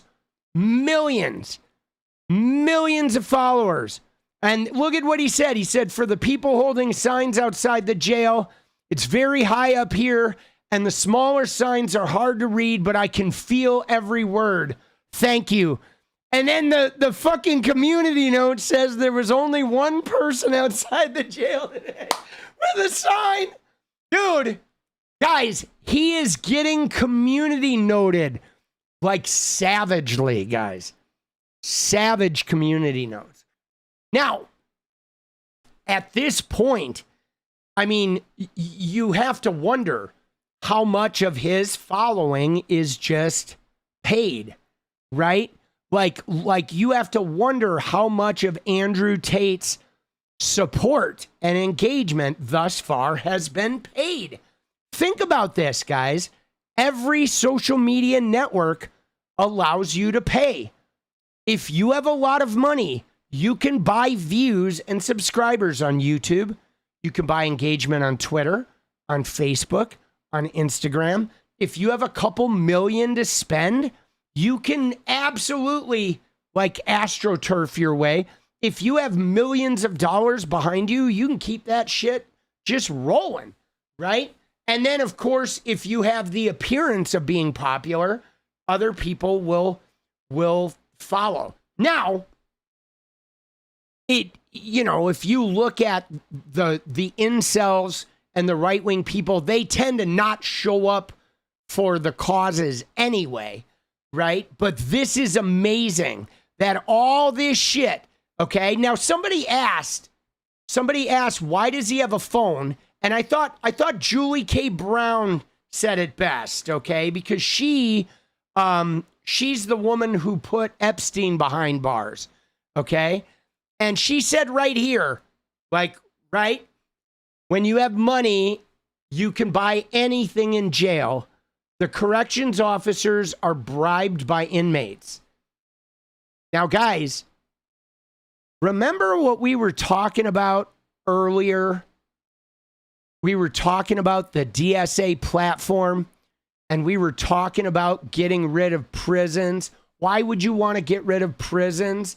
Because prisons, the people running the prisons are as fucking crooked as the people in the prisons, guys. Okay? You know what I'm saying? Like, they can get sex, they can get drugs, they can get their phones, they can get their computers, they can get people killed. I mean, dude, the guards in prisons are corrupt. They're like, it's like criminal in there. Dude, Jeffrey Epstein, his security detail, the sheriffs that followed him would like sit outside while he was abusing teenage girls while he was in jail. Okay? You know? So it's crazy because Tate is in there and he still has access to his shit. He's still tweeting. He's still doing his shit. But dude, they're getting community noted. If you look at them, like a lot of his posts are getting community noted, right? Like his video here, why they arrested me, community noted, which is then cutting into his, income with this. Pablo Escobar built his own prison, man. Let's go. Dude, I saw Steph too. Let me get up here. I saw Steph. She said, doing my roots, need that dance party. Let's go. All right, guys. Dude's 27-16. Let's go. We can get this. But yeah, look, I mean, this guy is major clown. But look at these people. You ready? So this is what they were posting today. So the Tate situation is getting more interesting. I just got out of a court hearing and they are still in detention right here. There is a press conference going on and here is the latest. The latest is that the prosecution is arguing that they should be detained and that it actually should continue the way it is and they should be in, solitary confinement unit and 23 hours a day with criminals, murderers, and people, of course, supposedly danger to the public.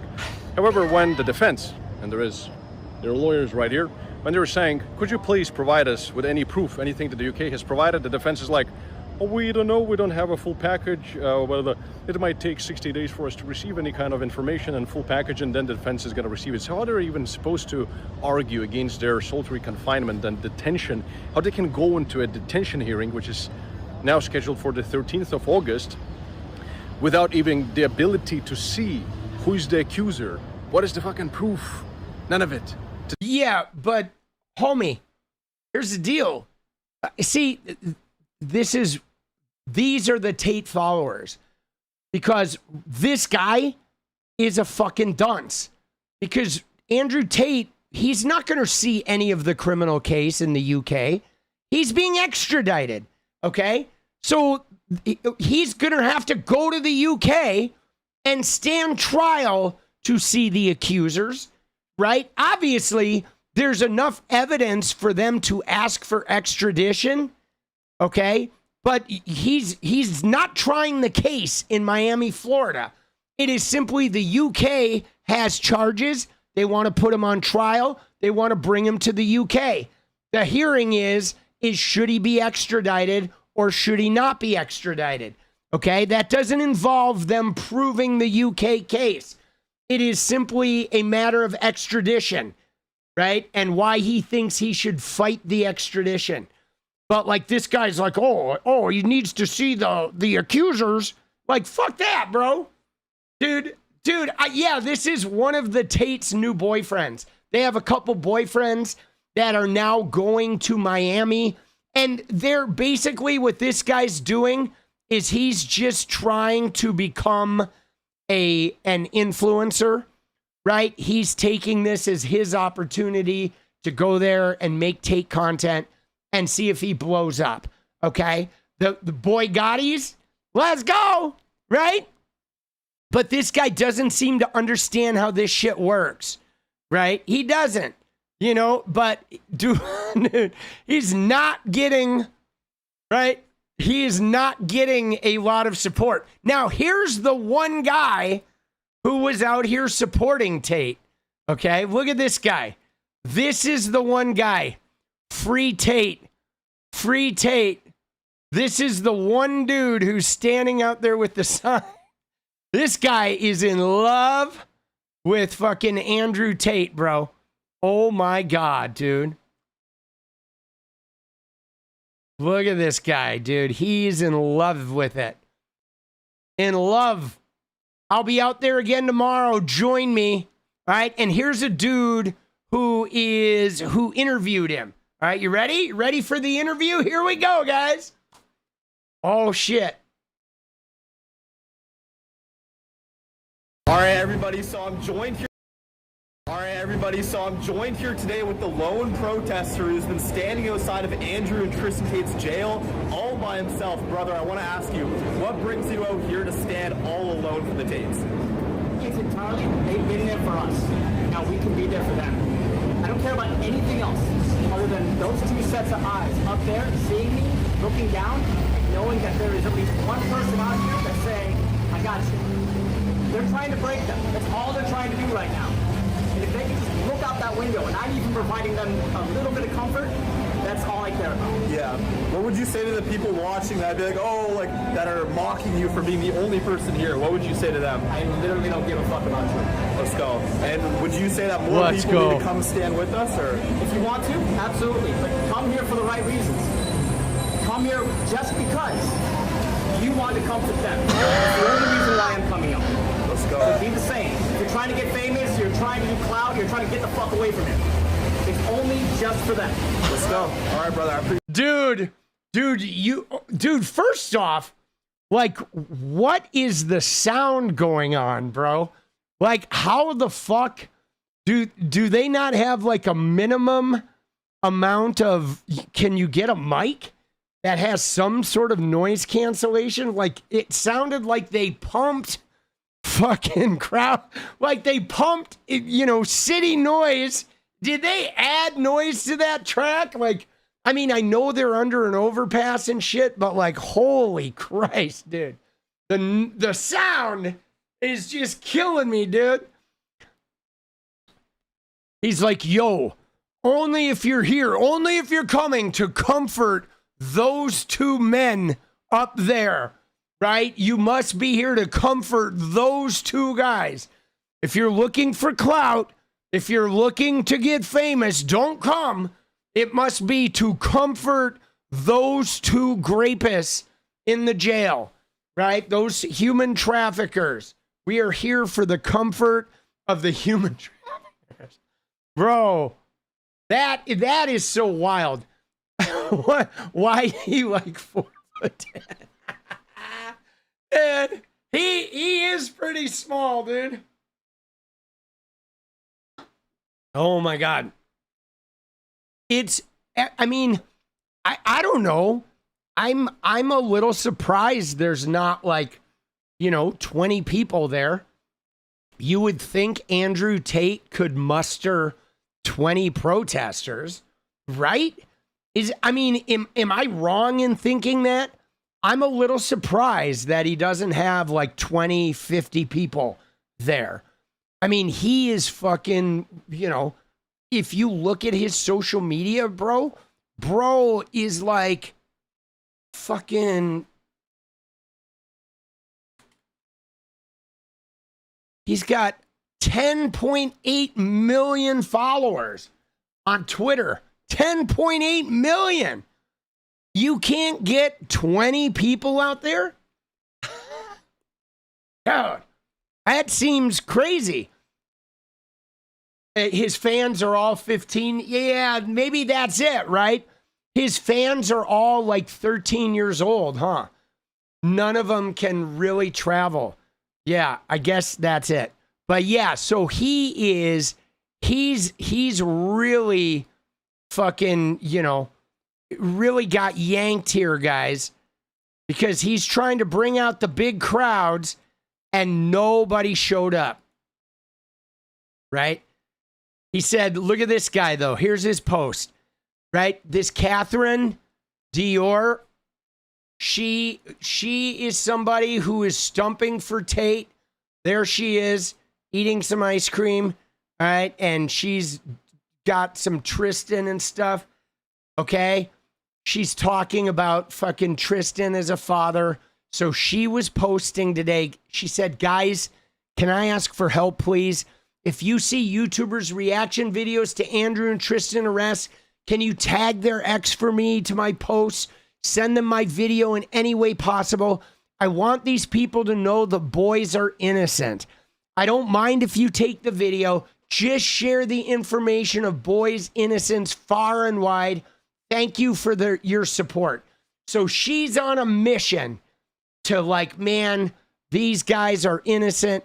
And this guy said, can you do me a solid as well? Tell people to meet up daily at 5th and 1st. That corner, the Tates can see us, and they deserve to know people support. Dude, so funny. And look at him. He's like, salute, brother. Back at you. Thank you for all you do. Right? And then, oh my God, dude, look at this. His first draft, he didn't know how to spell heroes. He just had Tate's are heroes. Oh man, dude. Wow.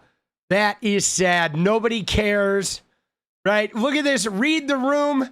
No one wants to be associated with the guy who's been charged with child porn. Child predators are the most vile pieces of life. And he said, when they're proven innocent, I expect your apology. This guy's, you dirty nuts. Man. Dude, look at this. I mean, he's going all in, though. Dude, the Tate still won't fuck you. Oh, my God, bro. What are you going to do with your life when they are convicted of rape?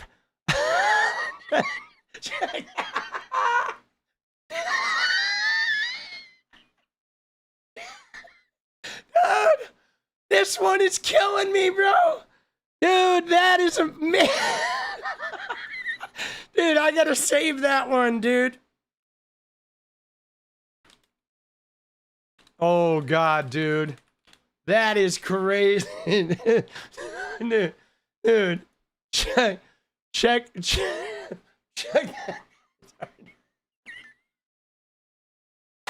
Dude, the expression, right? The expression is like too good, dude. Did he spell liar, right? Oh, shit. Where is it? Oh, dude. Oh, my God, bro. Dude, did somebody say spell liar? Where's the liar part? Where's that? Dude. Oh, shit. So funny. Dude, look at that. They're being framed, right? Claire, stop. They're being framed. And then smear accounts framing, fabricating false statements. See, here's the deal, okay?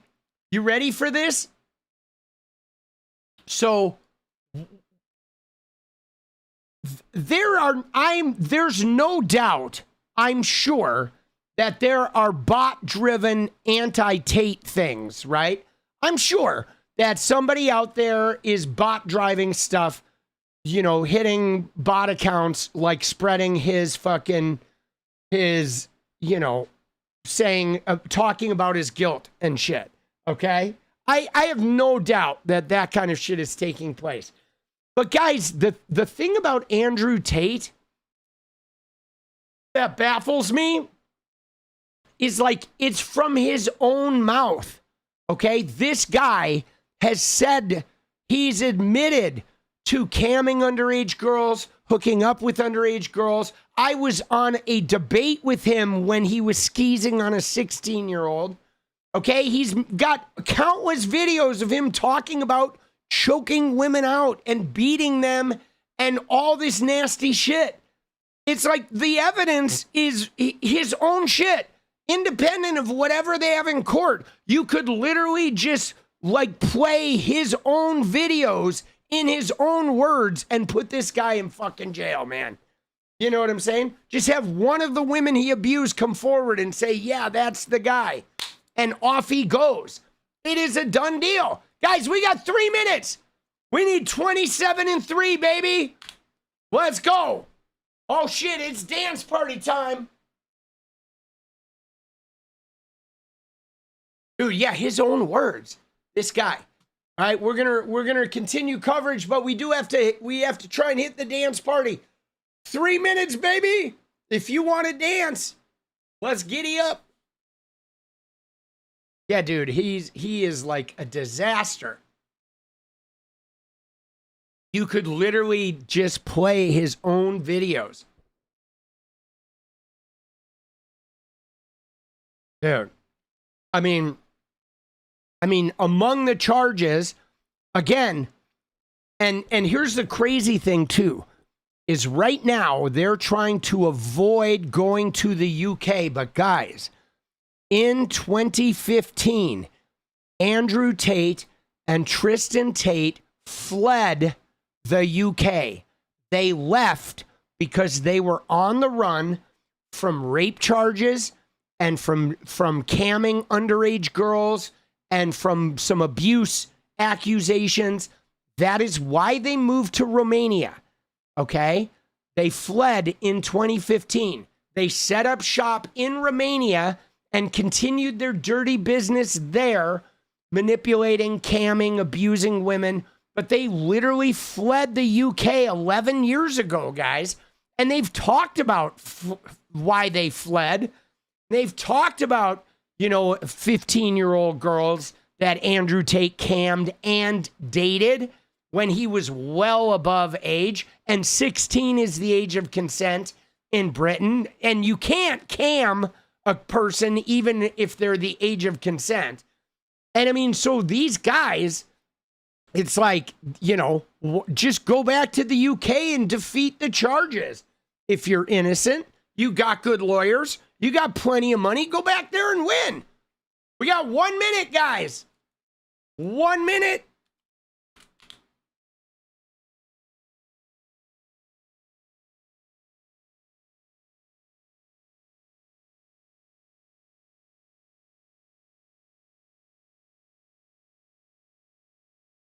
Cam? No, camming is like running a, like a cam soda type business. Okay?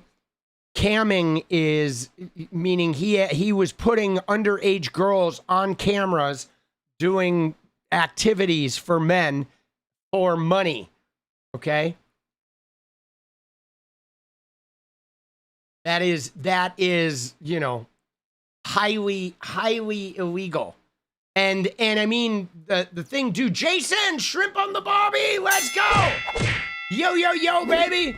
There it is, Hillary wrecking, let's go. All right, so we got 2, so now we're 25 away. It's all right, we're gonna reset it.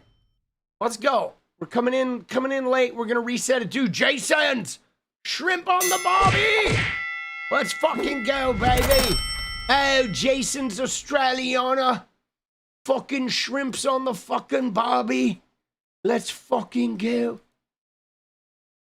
Worst Australian accent. Hillary wrecking. Let's go. All right. So there we go. So that's 7. So then here we are 23 away. Or 23 away. So we're gonna fucking hit the 20. Fucking go, baby. Dude, yeah, so gnarly. So gnarly. We can't do 25, so we'll do 20, and then we'll get the 3. All right? We'll go 15 minutes.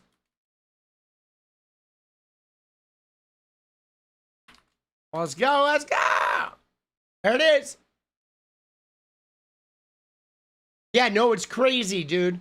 So the thing about this is there are obviously OnlyFans is a cam site where, you know, the women can cam or they can do whatever they want, but they own it, they run it.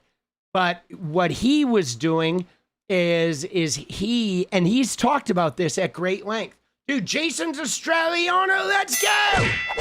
There it is, shrimp on the barbie. So what he was doing, what the Tates were doing is they moved to Romania and they would set up a house that had multiple rooms in the house. And then there were girls that were camming in each room. Each room had a girl. The girl lived in that room. And then she had a camera set up, a computer set up. And then those girls had to be on camera a certain portion of the day.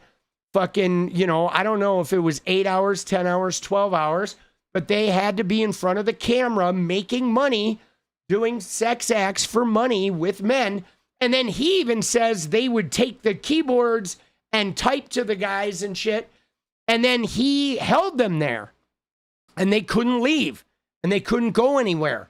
And they were, you know, he fed them and clothed them and whatever, but they were basically prisoners in a house. And I mean, it is my understanding that he was bringing women in from Russia and from other whatever Eastern Bloc nations and just bringing them to Romania with this whole, like, he talked about how it was a love promise. Like, he would go out, okay? He would go out and he would meet these girls and then he would wine them and dine them as though he was like, oh, I'm rich. You should come back to my fucking mansion.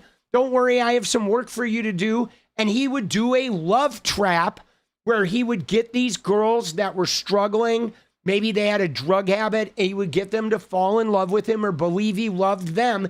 And then he would take them out of the country and sneak them into Romania. But then he would take their phones, take their passports, take all of their identification, and he would put them in a house and force them to do cam work and then force them to do whatever else he forced them to do. But they had no way of escaping, right? They had no way of fucking getting out. And then imagine there were probably a couple armed guards that patrolled the area to keep them safe, right? But like, dude, that's what he was doing. Countless numbers of women, you know. Dude, Jason's Australiana says, love your Aussie accent, told me it's cool as fuck. Let's go. Dude, Hillary, let's go. Dude, Smooth Bandito, let's go. Come on, baby. You know, so this is what his business was. Now, in particular, when I did the debate with him on that gaming stream, I zeroed in on this because I was like, dude, you were fucking exploiting women. And he was like, whoa, whoa, whoa, whoa. He was like, I don't like to fucking talk about like exploitation. I don't think that was exploiting. And I was like, well, you know, you made millions off these camming operations, but how many of the girls made millions, right? And he didn't have an answer for that. His answer was the ones who made millions made millions. And I'm like, oh, okay, that means nobody. Right? Because they didn't make shit, guys. I don't even know if they made money. Now, guys, Jason's Australiana, let's go! Shrimp on the fucking barbie! Let's go. Now, this is the same thing that Trump did, though, guys. Okay? Trump did the same thing with Trump models. Trump would bring girls from Eastern Europe to New York City, huge, expensive city. These girls would come in. He would put them in a Trump property that he owned. He had like 10 girls living in one apartment, and they were all paying like a full rate of rent. So he's making like 8 times the rent for that apartment because it was filled with girls that were trapped here that couldn't go anywhere. And then Trump would get them modeling work. And when they got modeling work, they would keep a percentage of their money and have to pay him rent out of the money they kept. So he was taking from their modeling and he was overcharging them rent, right? And whenever he had a buddy or a dinner party, those girls would have to come and be the entertainment. And it was the same thing, though. There were a bunch of Eastern European girls stuck in an apartment in New York City with nowhere to go. They don't have any money. They can't do anything. The only people they have that can help them or take care of them are Trump and the people that work for him. I mean, dude, this shit is crazy, boss. It is like crazy, right? Isn't it wild? It's wild. Now, Tate, though, was doing this in Romania where it was unregulated. Nobody was watching, and a lot of criminal behavior goes there. So we don't know how deep it went. We don't know how many people that, he was running in this thing, but he was doing this camming, okay? He was doing this camming in England, and then he got into trouble because one of the girls was 15, and he dated her, and he raped her, and a whole bunch of shit went down, and so he fled England. England was like, UK was like his first go-round of this when he was like small time.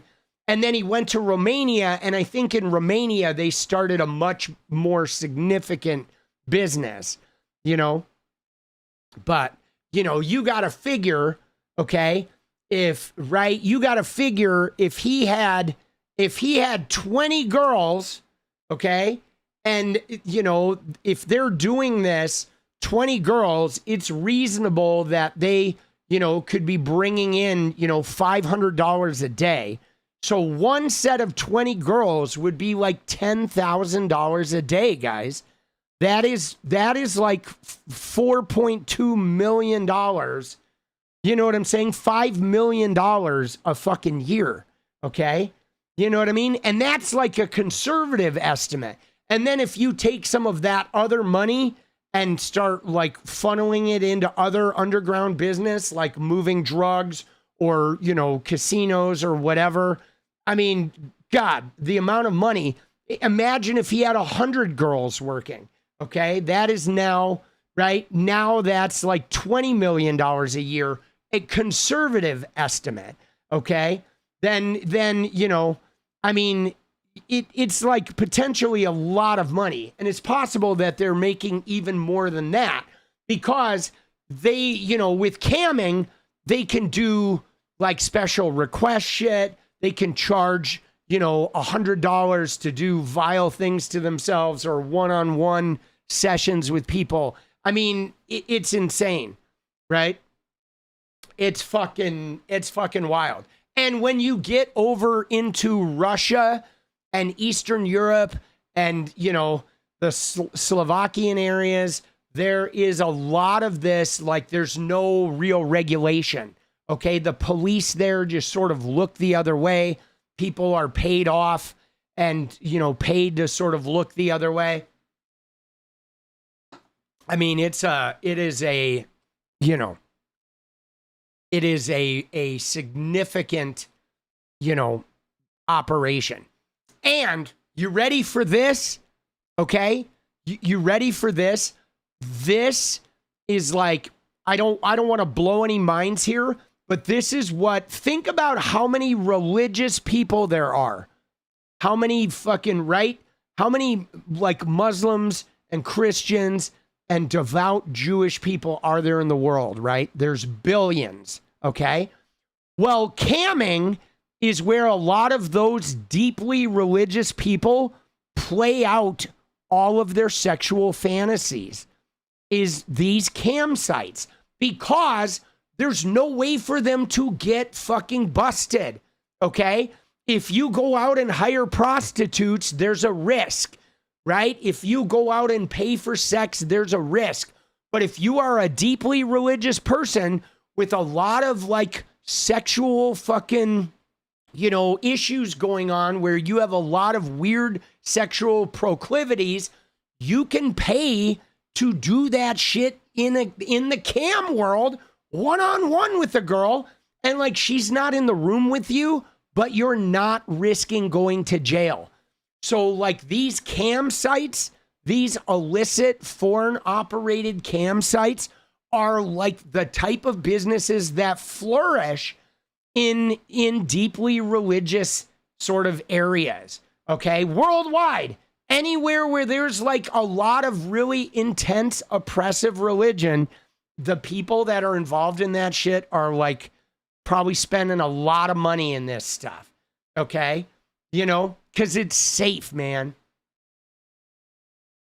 You know, it's like, it's crazy. It's crazy shit. It is big, big money, guys. You know, I mean, look at Kristi Noem's husband, right? That's what Kristi Noem's husband is doing this shit, right? Dude, Erica's definitely into some weird shit, guys. Erica's definitely, and it seems like Romania is like central to this. I don't know what it is. I mean, we've talked about it before.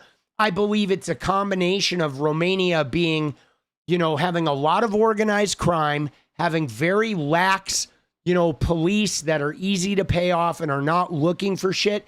And Romania is like, it's a gateway, okay, in multiple ways. It is like a gateway from Russia into Eastern Europe and further into Europe, right? So it's like a physical gateway.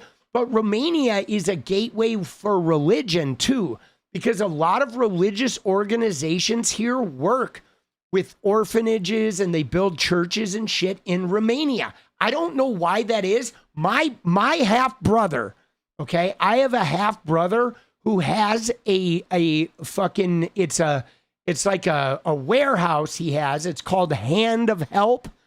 And so I have a half brother that has a warehouse of like medical supplies and Bibles and shit. And they go build churches in Romania. There's some like Romanian guy who's like a Christian prophet. It's like really weird. It's weird. They've been in Romania for like 25 years, guys, 30 years, like building churches. And that's also the epicenter of where like the orphanages and those churches that have these weird sex scandals going on in Romania. Bunch of people are being sued. Harvest Church, bunch of Erica Kirk's friends are being sued for CSA because of the churches in Romania. It's wild. I don't know why Romania is such, it's like an epicenter of this weird Christian Catholicism, like sex industry, like organized crime, you know, it's crazy, right? It is. Yeah. It's Hungary too. Yes. Yeah. It is the center of like sex trafficking. And I think they pull like children, literally they grab like children. 2 minutes, guys. We're 19 away. 2 minutes, baby. All right. 16 and 2. Let's go. Whoops. We're trying to get this dance party goal. Oh shit, dude. It is. I mean, it's definitely stretches, you know, all over. It's like all over the world, right?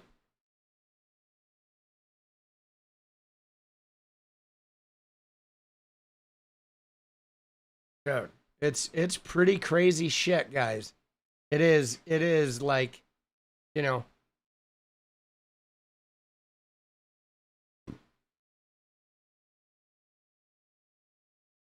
Yeah, it sucks. It sucks, dude. Hillary, let's go! All right, we're gonna see if we can get 3 more in this minute. Let's try to get 3 in this minute, and then we're only 15 away. All right, because we were fucking, and we can reset for 15. We need 3 more, guys. 40 seconds. Let's go. Let's run it up. Let's get 3, and then we'll fucking plug in for the final 15. Dude, it is a crazy problem, man. Like the human beings, like dysfunctional relationship with their own sexuality is a huge driver in our problems.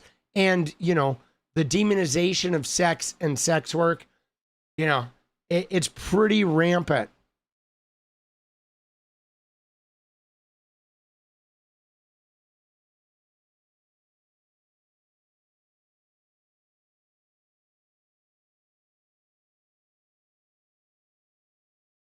Yeah, no, I know. It's like, it's pretty wild. All right, we're going to reset. Give it one more shot. I sort of lost track of the timer that time, guys. My apologies. That's on me. All right, here we go.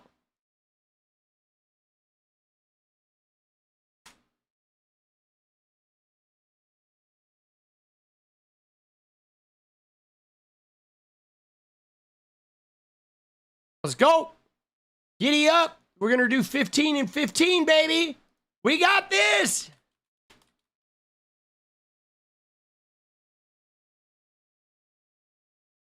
Oh, yeah. There we go. There we go. There we go.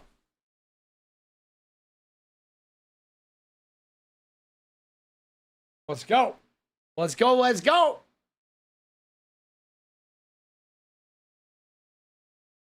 Yeah, I mean, you know, it's hard when you get into the Eastern European nations, right? And some of these places, they had a lot of revolution, you know, for many years, and then everything got destabilized with the breakup of the Soviet Union, which was already a fucking pit to begin with. And Putin is like, you know, a lot of illicit business. And I'll be honest with you guys, crypto, it has been real problematic, okay? It has, because crypto has made it a lot easier to move money around in illicit enterprises without being able to catch anyone. And so that has enabled a lot more of this underground activity has been enabled. Like a lot more money can be laundered via crypto, you know what I'm saying? All right, I'm going to go grab some water and then we're going to fucking continue with this. All right, hang tight. I'll be right back.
Yo. Dude, somebody asked if Jenny watches the stream, and like, not really. I mean, she will watch, like, she makes the short form content, so she watches the videos I make and then like make short form content from that. And if she's, you know, doing computer work or whatever, she may have the stream on, but she hears it, right? I am not in a soundproof room. And I have not been in a soundproof room since 2019 when I started streaming. So both her and my kid right? When Bryce lived here too, they would hear me like, you know, from anywhere from 2 to 12 hours a night, just screaming and what have you.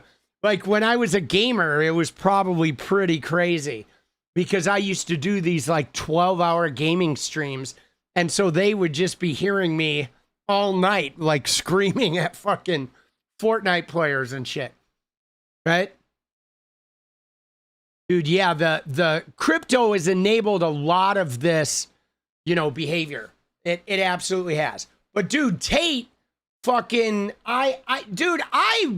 Tate, it's time for this motherfucker to get his due. All right, it is. It's time for Tate to get his due.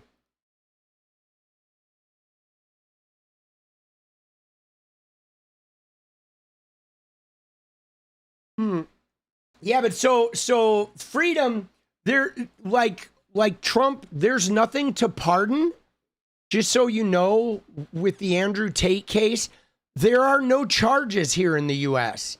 Okay, and Andrew Tate doesn't have any charges.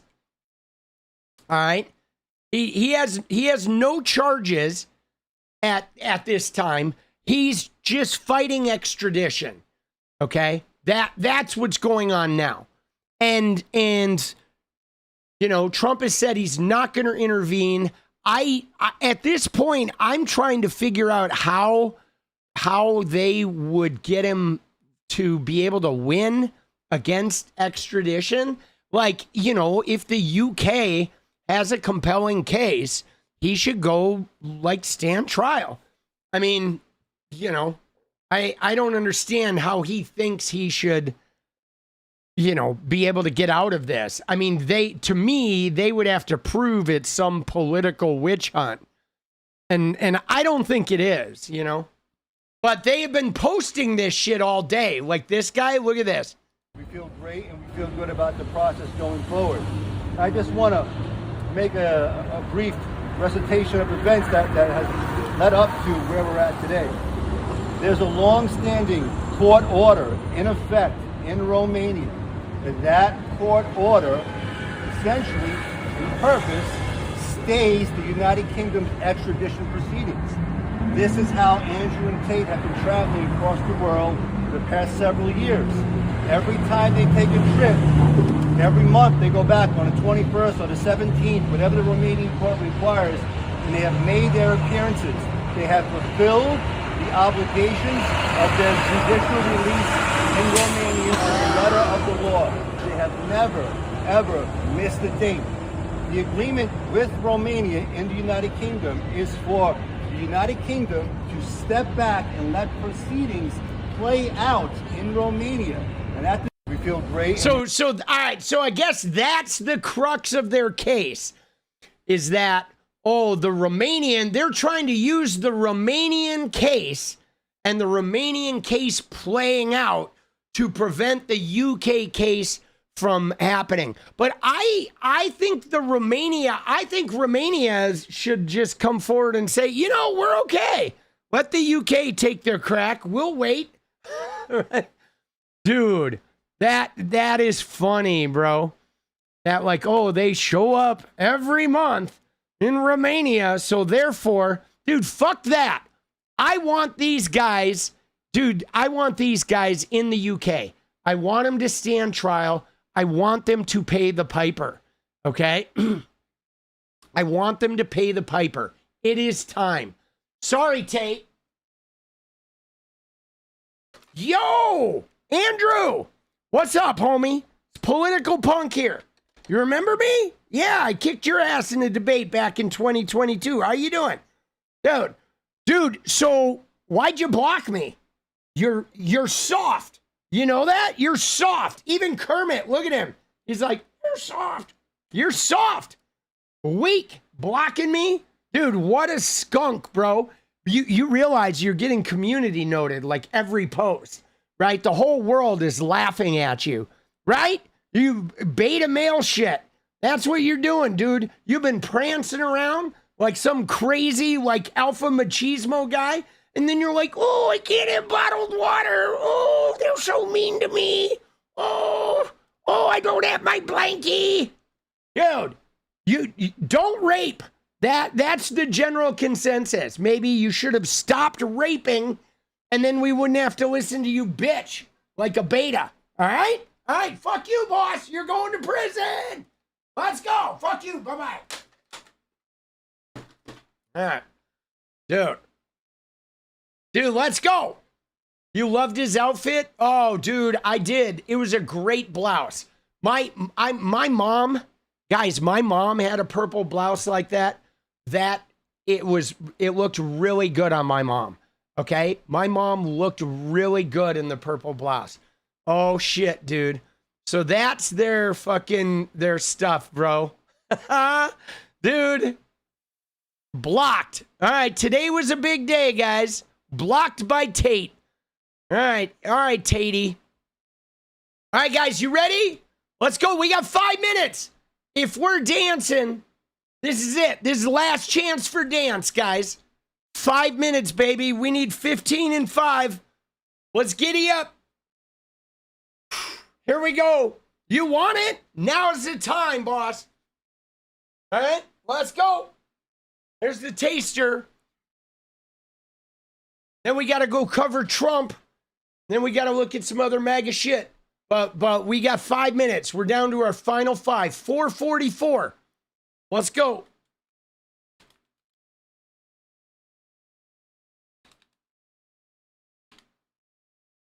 Oh, shit. Here we go, dude.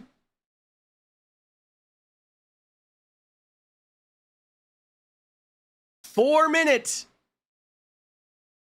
All right. Let me get the Trump shit ready. Dude, this Trump. Dude, Trump was getting. They got to him today, boss. They got to Trump today. Today, Trump was like, I mean, he's already been weakening, right? You know? 4 minutes, guys. Let's go. Here we go. There it is. Let's go, Paula. Oh, the one.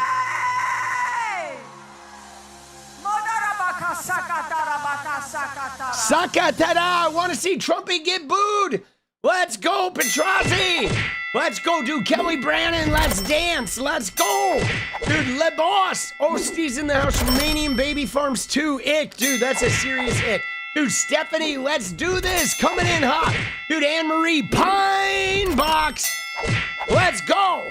All right. That put a chunk. Now we're 9 away, baby. 9 and 3. Oh, shit. Dude, just like that. We're back in business. Let's go. 9 and 3. Oh, shit, dude. Here we go. Pine Box. Dude, Trump, though, he got slammed today. You could see it got to him, too. It fucking got to him. And we're gonna watch a clip. He goes to Michigan to support the Michigan candidates. What he really did was talked about himself for 2 hours, right? The same old bullshit. But there was a protester there that started like yelling at him. And then he started like increasing his volume. And then afterwards he pretended like, oh, I couldn't even hear him. And it was like, yo, no, you could hear him. You kept increasing your fucking speaking volume. Dude, he got so nailed. He was the most rattled I've seen. He was, Eddie. He was absolutely rattled. 8 away, guys. 8 and 2, baby. Let's go. It's funny. You're really going to enjoy this clip. I shit you not. This was the most rattled I've seen him. And he started like calling the person a communist. But he was like, you know, it reminded me of Sobchak in The Big Lebowski where he's like, you're out of your element, Donnie. Dude, Donnie was out of his element and it was so visible. It's amazing. But we do have to hit this dance party. Let's go. We're 8 away. And we have 3 in the tank. So technically we're 11 away. But right now we're going to focus on getting the 8. Dude, Kelly, let's go. 7 away, guys. Last minute. Here we go. We need one more big push. Let's go. Giddy up. Giddy up. Dude, let's go. Smooth Bandit. Let's go. It is $2 super chats. Dude, Smooth Bandit, though, we love it. We're going to fucking count that one as one of the 3, though. All right, so we're going to fucking 2 left. Dude, the chat is blurry, boss. Let's go. Dude, the chat is not blurry. I don't know why the chat is blurry. That might be your settings, boss. Right? My settings are fucking fine. Chat is definitely not blurry on my settings. Right? Huh. Yeah. No, it's not blurry on my settings. Yep. Chat is good. YouTube compression? Yeah, you may have a thing going on. 30 seconds. You may have it on lower resolution. Right? Not on 1080p or whatever. Oh shit, here we go, baby. Dude, 15 seconds. We're going to go into bonus time. So we're 6 away. Plus 2. I guess we're 8 away. All right, we're going to fucking run it out. We need one more good run. 6 from that and the 2 bonus. We're going to count Smooth Bandits. All right, you ready? So now fucking bonus 1 minute timer. Here we go. We're going to get it. We're going to just bang this shit out right now, dude. All right, there it is. 1 minute timer. Boom. Dude, 8 away. 8 away, baby. Let's go. Dude, 7 away. Keep up the fight, Tommy. We're here. Keep up the fight, Tommy Love. We're here. Dude, that's a good name. Tommy Love. I should change my name. Dude, let's go. Hillary, let's go. 6 away, guys. Dude, Tommy Love. I almost did change my name once when I was a musician. I almost changed it to Raven Thomas Falls. I was going to change my name to Raven Falls, right? Raven Thomas Falls, so people could still call me Tommy because of my middle name. It was during a dark period of my time. I was a drug addict at the time, a poet. Oh, it was goth. I was pretty goth. Let's go. Dude, 5 away. Dude, let's go. All right, we're going to reset. 1 more minute. Here we go. We are in bonus times. 5 away. Yeah, no, I was like, dude, CK Bold, let's go. 4 away, guys. I was always on the edge of the goth scene. Okay, I was into like the Jane's Addiction, Fishbone crowd in LA in the 90s. Dude, 3 away, guys. And the goth, you know, the nymphs like Inger Laurie and those bands, and you know, Scream, the Club Scream and Club Lingerie, and the Annie Club. And so the goth scene, you know, a lot of my girlfriends were like black hair, like alabaster skin. I was connected to, I was always on the edge of the goth scene. I don't know why I found myself there. I like that scene. 2 away. I always thought the goth people were like the prettiest to look at. You know what I'm saying? There's like, I don't know, the goth, and then later it became like the emo scene. But like, I always thought the goth and the dress was very like Victorian, you know, which is a style that I always really liked. So the goth scene was my vibe, right? I just, that was always my place where I found home, man. Right? Like right on the edge. There was a club on Santa Monica Boulevard. Okay. It was like 7969 Santa Monica. It was a different club every night. A lot of clubs like that in the 80s and 90s where this club was called Peanuts. And then every night it had a different theme. Like on Friday nights was a gay dance night. On Wednesday nights, it was called English Acid, and it was a rock club. And I used to go there. I went there every Wednesday for like years. Okay, it was just the center of like the alt rock, like goth, extended sort of, you know, scene. It was really amazing, dude. Pine Box, it's just me. All right, we're 1 away, guys. 1 away, baby. Here it comes. Let's giddy up, dude. I love it though. Yeah, I loved it. That was my fucking vibe, right?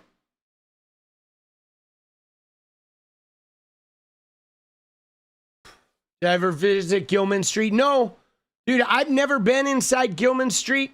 I've never been to that club. When I played in the Berkeley and San Francisco, Oakland area, on that side of the bay, I always played the Stork in Oakland.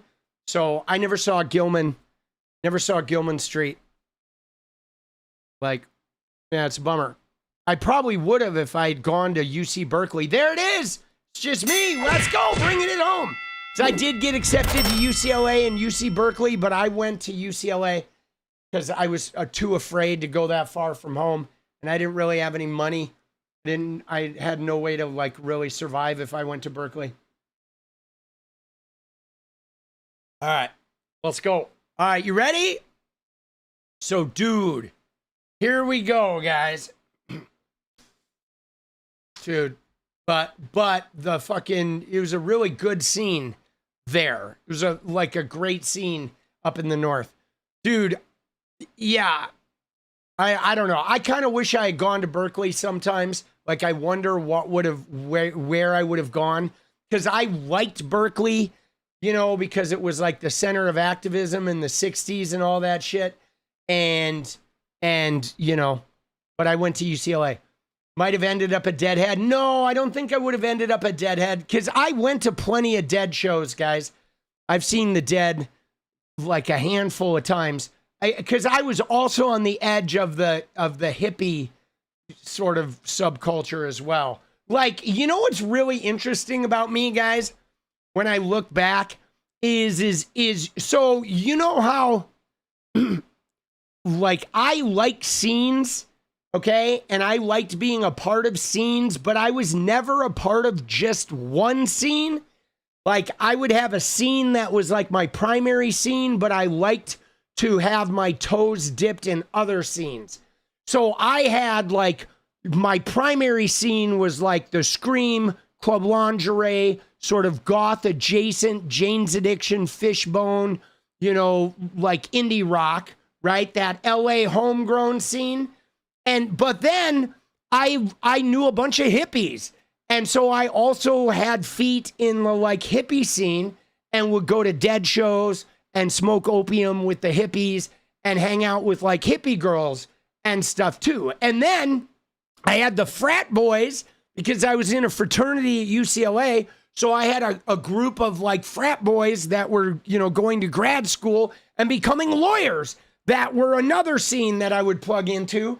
And then I surfed. And so I had surfers that like I hung out with. And had like a surfing scene that crossed a little bit into the music scene, but they were mostly into like the OC punk and shit like that. And I saw the Dead at the Forum twice, and then I saw the Dead at Cal State Dominguez Hills as well. But yeah, I saw the Forum shows, right? And so I fucking like, I sort of had a bunch of different scenes.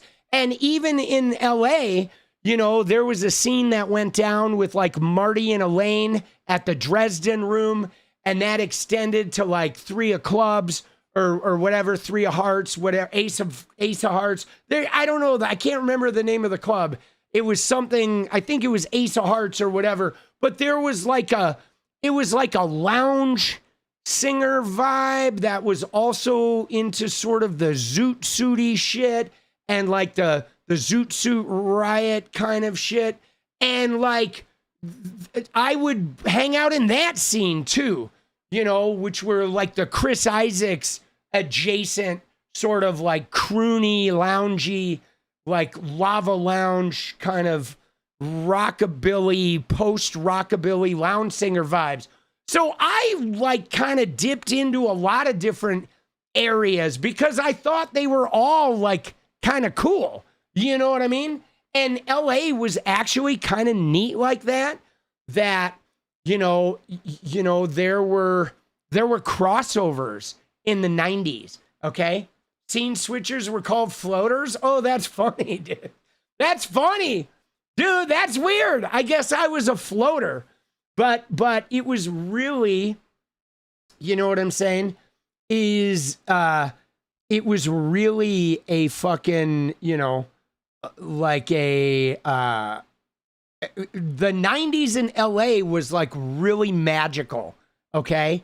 It really was. The 90s in LA were really magical because I feel like there was a lot of crossover, okay? In the 80s, it was like really divided, okay? It was weird. And in the 80s, it was really divided, okay? You had the Strip, you had like the whiskey, the 𝗙𝗪𝗏𝗧𝗏 in the 80s. If you went to 𝗙𝗪𝗏𝗏s and you didn't have long hair, none of the fucking girls would even dance with you.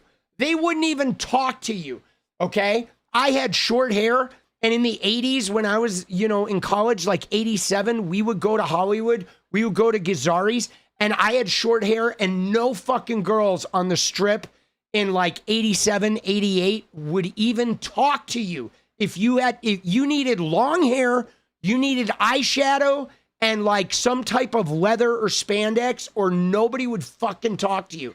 It was like so stern, okay? But by the 90s, it started to cross over. Like groups started mixing. It wasn't just the hair bands on the Strip and the like the punk bands and shit like that. It was more like you would go to like a lava lounge kind of show where there's a guy playing stand-up bass, and there'd be a bunch of goth girls in there, and there would be like punk rockers in there hanging out with the guys that were dressed up in the really sharp suits with the hats and the skinny ties. And it was like weird shit started happening, and I feel like it was kind of like Jane's Addiction that sort of did that, because they were this band that became very big in the late 80s. And they would have these crazy warehouse parties where everybody would show up. And like, as long as you were cool and like not a creep, you weren't fucking like essaying people, you weren't fucking trying to drug people or being smarmy, like nobody fucking cared. I don't know, it was very different. You know what I'm saying? It was really cool. Like the early to mid to late 90s. Like I think from like, 91 to like 97 in LA were just really fucking cool years, man. They're really cool. And I don't know if you could ever replicate that. Right? Yeah, it's like it was really, there was just I think everybody got bummed in the 80s because of the way it separated. You had the cool hair bands, and you had the really industrial shit that was like hardcore, and you had the punkers, but everybody was like, fuck you, real territorial. And then after the fucking, by the time Bush, I think it was the war. After the war, people were like, fuck this, bro. Like, fuck, like separating into groups, right? It's like everybody who's cool, we're going to hang out and we're just going to do drugs and fucking have sex and it's going to be cool. Right? Yeah. That's what I think. It was amazing, dude. It was amazing. I'm glad I got to be there.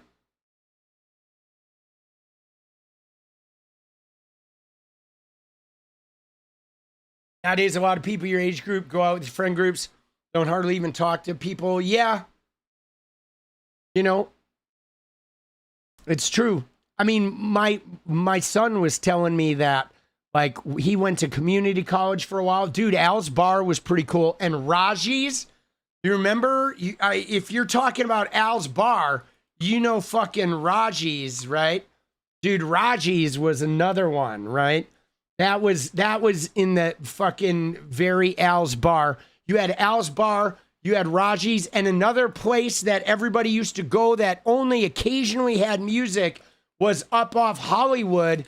It was fucking Bordner's, right? Bordner's was a spot, dude. I fucking used to go to Bordner's a lot, right? Yeah, Bordner's. And then we would go to Cafe Formosa a lot, too, which was a Chinese restaurant across from the old Warner Brothers studios. And that, you go and drink martinis and shit and have Chinese food. That was another spot, too. That was pretty cool. Beck Loser. Yeah, dude, Beck definitely brought some new shit.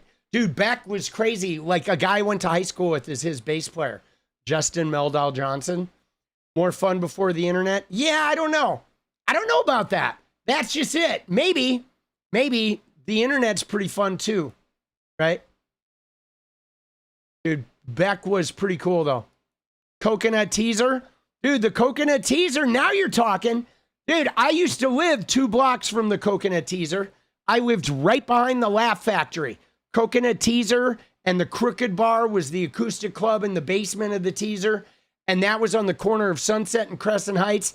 And then I lived on Laurel, which was like, there was Coconut Teaser, there was a Chevron gas station, and then there was the Laugh Factory, and I lived right behind the Laugh Factory. And my band, Soul Driver, played at the Coconut Teaser every Sunday and Tuesday at midnight for like, I don't know, 2 years. It was crazy. We had a residency on Sunday and Tuesday nights at midnight. Dude, it was nuts. I was like a house band at the Coconut Teaser for a while. That was like a year and a half. Man, it was nuts. Dude, those were good times. I learned how to perform basically at the Coconut Teaser. That's where I learned how to be a front man, because I did it like twice a week to mostly empty rooms. And you know what I'm saying? You get good at being larger than life when you perform in front of 15 people. Like over and over again, you know? You learn to just fucking like, oh shit, there's 12 people here. It's like I'm at the Forum. Let's go. Oh shit. Dude, some nights it was good, but most nights it was pretty sparse, boss. But you get good. You get good on stage that way. That's what you need. All right, you ready? Let's go look at Trump, guys. All right, we got Trump shit, boss. I know we're all meandering tonight, which is fine. We're having one of those meanders. Let's go. Do you have any performances on YouTube? Only here, I'll put a link to one. I have performances from like the end of Full Blown Red on YouTube. They're from not a live show, but here, I mean, you can see, you guys, here, I'll put a link to the movie, okay? There's a movie about me that you can watch, all right? That is here. I'm going to show you, all right? If you go to TommyHarrington.net, okay? I still have a film set up, okay? So you go to TommyHarrington.net. There's a website. This is from my film, okay?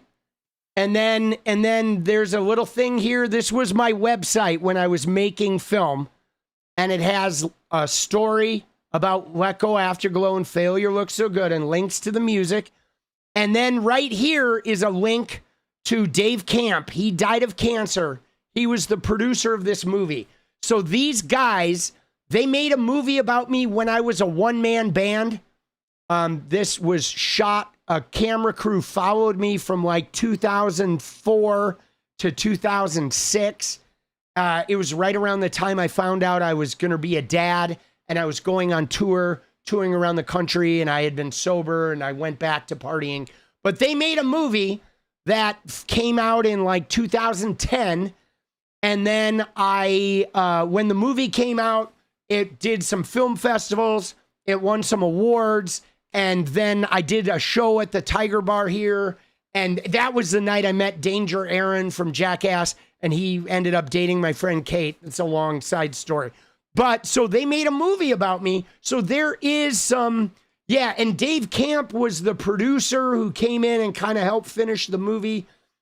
And then it got purchased by an Italian film company called Monte Cristo International. They had the rights to this movie for like 7 years. But the guy who made it was a lawyer that now is like working in the marijuana business.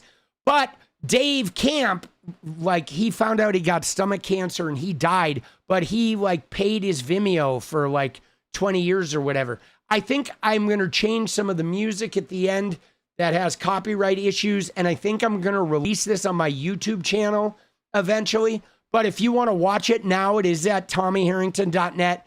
And then they also have a trailer for Dick Strange, and you can watch a movie I made, and a music video and some other short stuff I made. And this was just my fucking website and shit, right? From back in the film days, right? But yeah, it's a good site, and you'll get to know me. All these pictures are mine too, because I was a photographer. So like all the photography in this site is me as well, right? Like that. Part of my art school. There's a picture of me back in fucking 2010 or whatever. But yeah, so that was my like filmmaking site. Dude, that's an amazing site at the airport. Right? How old was I when it was filmed? So this was filmed, I was like 35. So to give you a short trajectory, I'm going to give you a quick rundown, and then we got to do the politics. But so here's what happened, guys. I was in LA. I didn't start playing until late in life. I got my first guitar when I was almost 21 years old, okay? And I was a poet and a writer. I didn't know how to sing. I bought a guitar. I quit college to start a band, having never played an instrument, okay? And then what I did was I eventually learned how to play guitar by using drugs, okay? I basically found speed. And when I did speed, I liked playing guitar. So I became a speed addict in order to learn how to play guitar. I'm honest about it. That's what I did. I did speed every day for years and just did nothing but play guitar. And then I got off speed, but I had learned how to play guitar because I played like 18 hours a day for like 4 years or something. It was crazy. And I'm lucky it didn't kill me, but it fucked up my body pretty bad. But I learned how to play guitar. Then I was in a string of bands in LA, and one of those bands almost got signed to Columbia Records. I made some mistakes and I fucked it up, but I was still having trouble getting off drugs. I was doing a lot of cocaine and I was drinking a lot and I was fucked up. And after the Columbia deal fell through, I stole the drummer from my neighbor's band and I formed another band called Full Blown Red. We recorded a CD. We went on tour and decided to move to Portland at the end of the tour. So I just left LA. I booked a tour up and down the West Coast for like 6 weeks. And then we came to Portland. And then when we got to Portland, we broke up. Everybody quit. I went back to LA. Then I came back to Portland because the bass player got a job. Then I started a band here in Portland. And then that band fell apart. And then I got sober. And then I started a band called Number 3 Breakdown that was actually really big, got pretty big here in Portland. And then what ended up happening was I quit that band, okay? It was a 2-piece band. We had managers, and we were recording an album with Larry Crane at Jackpot Studios. I spent all the money I had, $7,000 on this record. And then right before we finished the record, I quit the band and I threw the record in the trash. And I had been running a recording studio out of my house. And so I just started over with a solo record, and that was Let Go Afterglow. And then I started touring Let Go Afterglow. And then I found out I was going to be a father. I got a woman pregnant right after I made this record and right when I was getting set to go on tour. And so then I had all these tour dates. I played like 250 shows in a year. I drove like almost 100,000 miles that year touring the country, but I was also struggling with being sober and I had a kid on the way. And that's when they were filming this. So they were filming this during that time when I was like 35. And I was finally like succeeding on tour, building this national fan base to a degree. I mean, it was hard. You know, the tour so this record, they followed me on one tour, and then I did 2 more tours without the camera crew, and they filmed me sort of in between. So they filmed the first tour, and then they filmed me intermittently while I continued the other tours, and after I fell off the wagon and shit. And you know, so yeah, I was definitely a late bloomer. But, you know, music just never became financially successful. And then I did decide to give it up and to be a dad. And then I went back to film school at 40. And then I started acting in the theater. And that's where I met Jenny. And then, you know, my son talked me into playing Fortnite. And then eventually I gave up trying to be a director. And there's me as a kid. I gave up trying to be a director, and I instead fucking, you know, became a Fortnite streamer. And then I did Fortnite streaming until I went head to head with Andrew Tate. And then I quit Fortnite and started over to be a political streamer. And here we are. So there you go. But that's the website from those days. All right? Let's go. Oh shit, baby. So I'm an explorer, I guess. But yeah, dude, this was like, dude, I made some good film shit, boss. Right? I did. This movie is pretty harrowing, right? You know, good shit.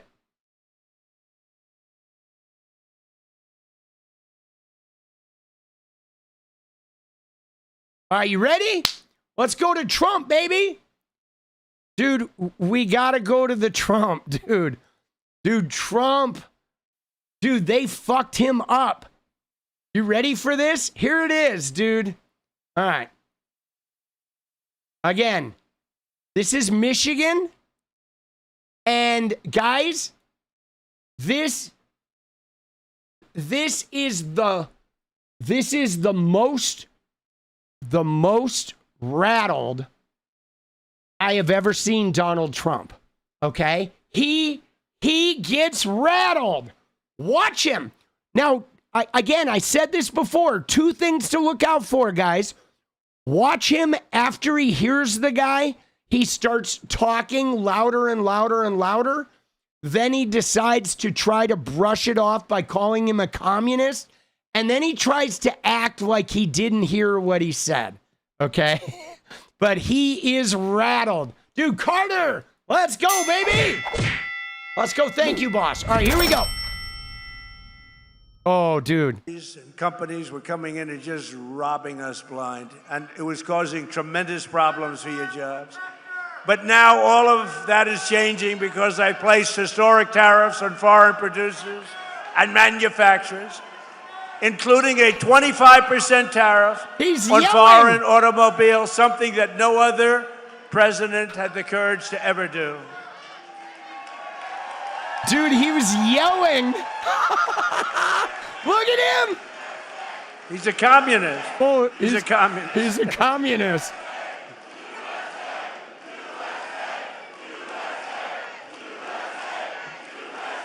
See, it always cracks me up, though, guys, when they start yelling USA, because it's like USA, USA, USA. I mean, the fact that they always say USA, USA, always cracks me up.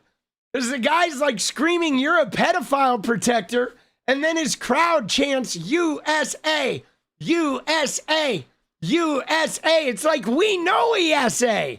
That's the whole problem. That's why he's a pedophile and a pedophile protector. Dude, look at him, though. Hey, look at him. When he fucking, watch him. He wipes his mouth. Let's watch it again, dude. He starts talking real loud. And then he's like wiping his mouth because he's talking so loud. He's spitting. And then he is just wounded, dude. And companies were coming in and just robbing us blind. And it was causing tremendous problems for your jobs. But now all of that is changing because I placed historic tariffs on foreign producers and manufacturers, including a 25% tariff on foreign automobiles, something that no other president had the courage to ever do. Dude. He's a communist. He's a communist. Look at him, though. He's shook. Look at him. Thank you. He's a communist.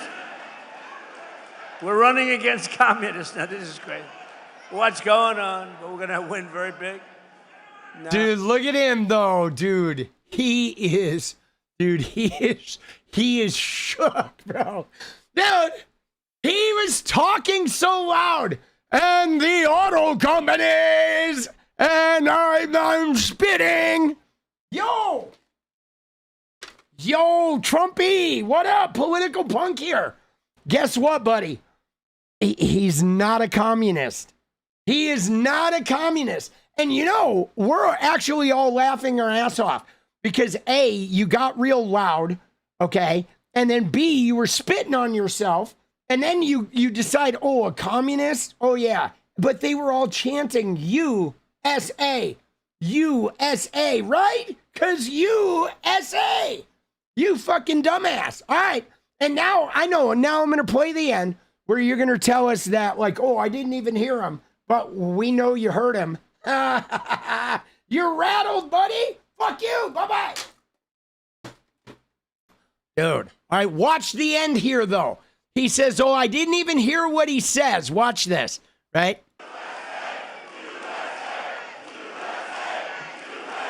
Thank you. He's a communist. We're running against communists. Now, this is great. What's going on? But we're going to win very big. No, I didn't even hear the guy, I think. I don't know. I didn't even hear the guy. Yeah, I think, you heard him. I didn't even hear the guy. Oh, you heard him, Trumpy. You heard him. You heard him. He was screaming, pedophile protector. Right? He definitely heard him, dude. As soon as the word pedophile came up, dude, he you could see his sympathetic nervous system just engaging, right? It was like a deer who heard fucking branches break. Oh, there's a bear, right? It's like a deer hearing branches break out in the forest. Dude, what a fucking dink, bro. Oh, he is pathetic, dude. I'm serious. What a sack of Epstein class fucking, it's like human shit in a Ziploc baggie just squeezed into a nasty, cheap fucking suit, right? And then choked off with the tie with some bronze smear covering up the saran wrap, right? So you can't see the shit underneath it. Then a shitty wig just pulled on there. Right? Smeared the bronzer, and then you're like, all right, let's roll the fucking Ziploc baggie full of human shit out on behind the podium and put a microphone in front of it and hope for the best. Dude, I mean, tell me how you really feel. Okay. Dude, what a fucking disaster. Oh, dude, what a disaster. All right, let's find a couple other clips here. While we're relishing in this, let's see what else we got in Trump land, shall we? Shall we? He is a fucking douche, bro. Right? Oh my God, dude. Yeah, dude, this is crazy. I mean, the level of cognitive dissonance that is alive in this man. Look at this. But it's all under very serious investigation. We're finding billions of dollars, billions. In just 18 months, we've turned this country completely around, and it's still, we're going to do still better, but we have a turn. We're hot. Dude. But it's all... Dude, right? He's reading. In 18 months, we've turned this country completely around. And it's hot. We're hot. I'm a Ziploc baggie full of human shit. Strike that. That was in parentheses. I wasn't supposed to say that. My wife won't even smell me anymore. Dude, right? He is just a sack of crap, dude. Oh my God, bro. Right? All right, here we go. The Iran war. Here we go. Down faster than at any time in the last 6 years. When the fuel comes down, which it did for a little while, then they didn't behave, and I had to go back, and now they're behaving again. You know, it's like playing a banjo. But every day we're fighting to put more money in down. Dude, what the fuck was that? He said the gas prices came down, but then they misbehave. I had to go back. Now they're behaving again. It's like playing a banjo. Huh. All right. I'm not really seeing the metaphor. Was that scripted? Is that in his speech? It's like playing the banjo. Did they put that in there? Are people putting shit in there just to like fuck with him at this point? Honestly, you know what I'm saying? Dumb has a B? Oh, really? Oh, Dumba? It's Dumba? Fuck, bro. All right, Dumba. Dude, that pedo protector comment was amazing, bro. Oh, this is a good one. You ready? Watch this one, guys. This one is one for the ages, dude. Mary, I hate to say it, you wouldn't have an auto industry right now if they got elected. You wouldn't have an auto industry. But I don't know what happened to the guy. Somebody said he got fired, but I can tell you, the people that count, those people love Trump. Because I've done more for you than your parents, okay? Your parents are good. I'm not going to knock your parents, but I have been better to you than your parents. That I can tell you, and they would agree with me. Wherever they may be, they would agree. Dude, what the fuck is he talking about? I've been better than you than your parents? Like, bro, you're in a room full of 40-year-old people. Why are you fucking talking about their parents, dude?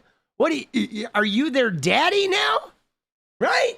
Like, what the fuck is he even talking about? Dude. Yeah, and he's screaming. Hey, Ben, I've been better than you than your parents. I mean, I can't really knock him for screaming because I scream all night long. So I'm gonna let him slide on the screaming. But, you know, dude, what the fuck, bro? What is he even talking about? It's like he is just rambling. Oh my God, dude. Now this one. Pay attention to this one, okay? You ready? Here we go. And hopefully there will be no mail-in ballots. Mail-in ballots are inherently corrupt, except for illness, disability, military deployment, or travel. If you're in the military, you're far away, absolutely. If you have to go someplace, absolutely. But mail-in ballots have proven to be a disaster. We're the only country in the world that in this form does them. There's no other country in the world because they're crooked. Incorrect. They pass through too many hands. When you go to a voter booth, even me, I went to vote. Sir, may I please see your identification? Sir, I'm so embarrassed. I know you're Trump. Please, do you have some identification? I don't want to lose my job. I whipped out, I was lucky, I had some kind of a card on, man, and I didn't even know, but I gave it, thank you, sir. So I'm so embarrassed. She kept apologizing. I said, don't apologize. You're doing your job. That's what you're supposed to be doing. It was so beautiful. All right, first off, let's go through this. Number one, yes, this never happened. Of the things that never happened, this never happened the most. Number two is he he's voted mail-in. With the exception of the last election, he's voted by mail for like 20 fucking years, bro. Okay? He's exclusively voted mail-in until 2024 when he did a fucking press tour, right, voting. But otherwise, he has always done mail-in, for starters. That's number one. Number two, when he says, I whipped out. Dude, when he said I whipped out, I got PTSD. Just him saying, because I'm sure you did whip out, and I'm sure whoever you whipped out nearby is probably needing to see a therapist right now. Because him whipping out is like pretty much what he's done with most of his natural born life. Dude, that's what he says. I whipped out. It's like, oh, dude, so grody. I had some type of ID. Oh, what ID did you have, Trumpy? Did you have a driver's license? Did you have a taboo video fucking rental card? Right? Was it a Pornhub identification card? Right? That's what he had, right? He had his hush pass. And he fucking went to vote and he showed him his hush pass. But look at what he said. He said, I whipped out. Even me, I went to vote. Sir, may I please see your identification? Sir, I'm so embarrassed. I know you're Trump. Please, do you have some identification? I don't want to lose my job. I whipped out. I was lucky. I had some kind of a card on me. I didn't even know, but I gave it. Thank you, sir. So I'm so embarrassed. She kept apologizing. I said, don't apologize. You're doing your job. That's what you're supposed to be doing. It was so beautiful. Dude, look at him. It was so beautiful. Dude, it was so beautiful. Yeah. Oh, so beautiful. He's like, and then he's like, then I essayed the fucking voting booth lady. I flashed her my other identification, my 2-inch mushroom card. Oh, and now I can't go to the voting booth anymore. He's like, oh, I whipped out, and now they won't let me within 200 feet of the voting booth. I don't know what happened. Oh, I fucking whipped out, and now there's a restraining order.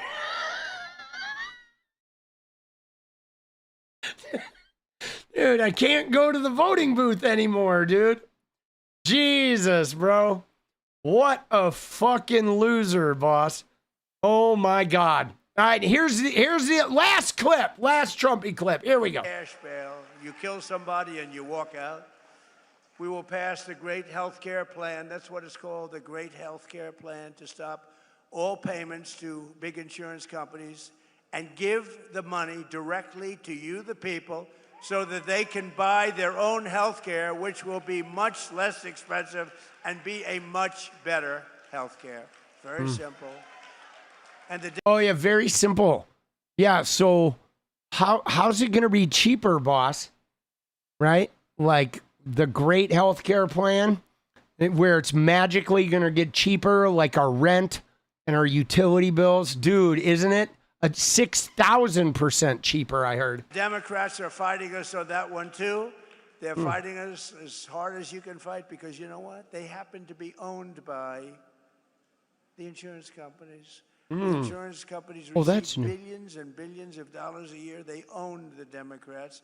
And the Democrats, they don't want to debate it. They just want to fight it. And we want to... Oh, I think we'll debate it, Trumpy. I think the Democrats are open to debate on that. Dude, MD, let's go! Thank you, boss! We love ya! Give the money directly to the people, and you go out and you buy your own health care. You'll get great health care and have lots of money left over. Oh, yeah, you're going to get great health care and have lots of money left over. Dude, look at...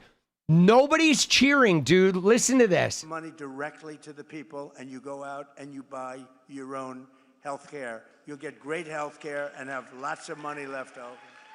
Cash bail. Dude, nobody's even clapping. You kill somebody and you walk out. Because they know he's lying. Nobody's clapping. They're like, oh, really? Oh, all of a sudden healthcare is going to get so cheap and you're going to give us what? Like, how much money you giving us? Like the $1,000 you gave us in your big tax cut that got chewed up at one visit to the grocery store? Like, thanks for that $1,000, Trumpy, but I went to the grocery store and I bought 15 items and the $1,000 is gone. Like, yo, that sucks, dude. Dude, I went to the grocery store and it cost $1,200. My tax credit is gone. Dude, and nobody's clapping because nobody believes it. Nobody, right? It's complete and utter fucking bullshit. Oh my God, dude. Dude, they've been promising this fucking, right? Oh yeah, here we go. You ready? Here's the last one. Last one, dude. No men in women's sports.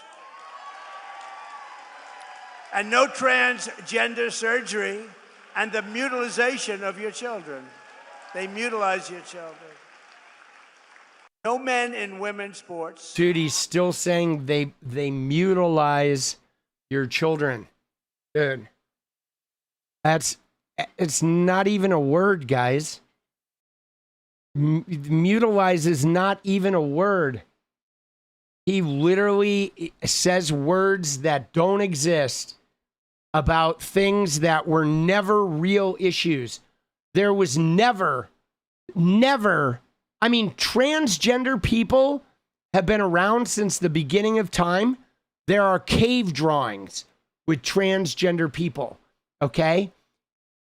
Now, what's wild about this, guys, is in the history of transgender existence, going all the way back to the cave drawings in Mesopotamia and even before that in the fucking, down in New Zealand, in the Polynesian fucking societies, okay? We're going way back, guys. When they were like etching like third gendered people into the walls of caves, coloring it with fucking cobalt powder on the rock. Going all the way back to that time to today, there has never once, ever in history, anywhere in the world, been a situation where somebody has gone and taken a kid and given them gender surgery without the parents. It's never happened. It was never going to happen. It's not a real thing that has ever existed. No kid has ever gone to school and come home a different gender. No entity of any kind has ever taken someone's kid and changed their gender with surgery and then brought the kid back. Okay? It just doesn't fucking exist. And then this guy goes and stands on a stage every fucking day, right? Every fucking day, he goes and talks about how he solved a problem that has never actually existed. And then some of the donkeys in the audience clap for this shit, bro.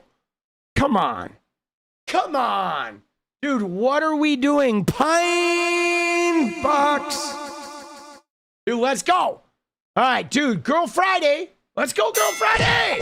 We love it. Said, I just posted a video in Discord of Trump trying to vote. Thank you, boss. Trying to vote with Billy Bush on Access Hollywood. They went to 3 or 4 different voting precincts and he wasn't even on the rolls. He was throwing fits and it's funny as fuck. Oh my God. Dude, that's insane. Of course it is, right? Of course that is something Trump would do.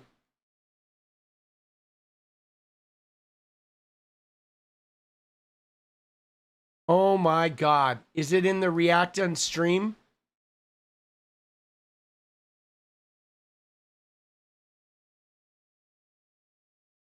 This is 2004.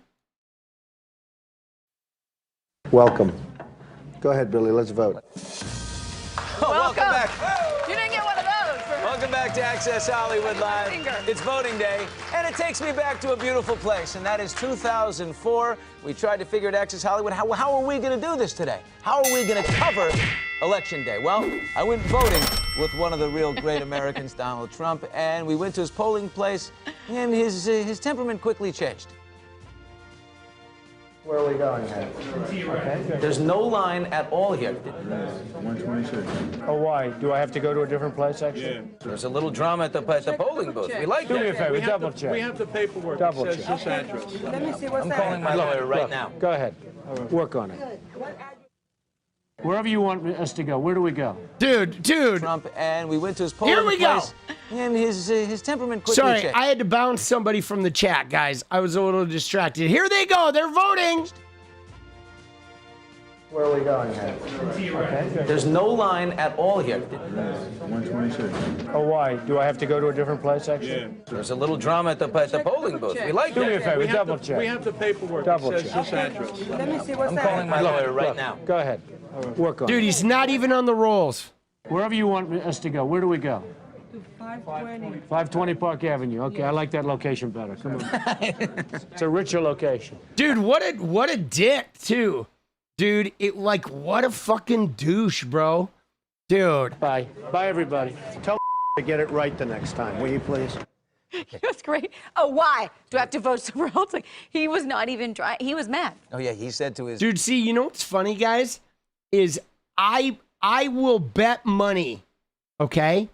I will bet money that this fucking guy never voted in the 70s, 80s. I bet he never fucking voted in the 90s, ever.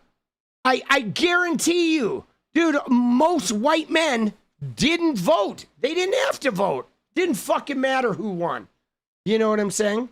Like, what a fucking douche, bro. His bodyguard. He said, Keith, what's going on here, all right? Let's get this straight. So he got rejected at that poll. It was a registration issue. Some would have given up there, but he pressed on and tried again. Hello, gorgeous. How are you? Hello, how are you? Nice seeing you. I am going to stand in line. Your vote is one vote. His vote is a giant vote. Hi, folks. How you doing? Make sure there's no cheating here, right? They don't have it here either. You believe this? They don't have it in this book. He's not in my book either. Is there any way to check ahead of time if that's where? Dude, he's Call 311. At this point, maybe 911 is a better he's option. not even registered.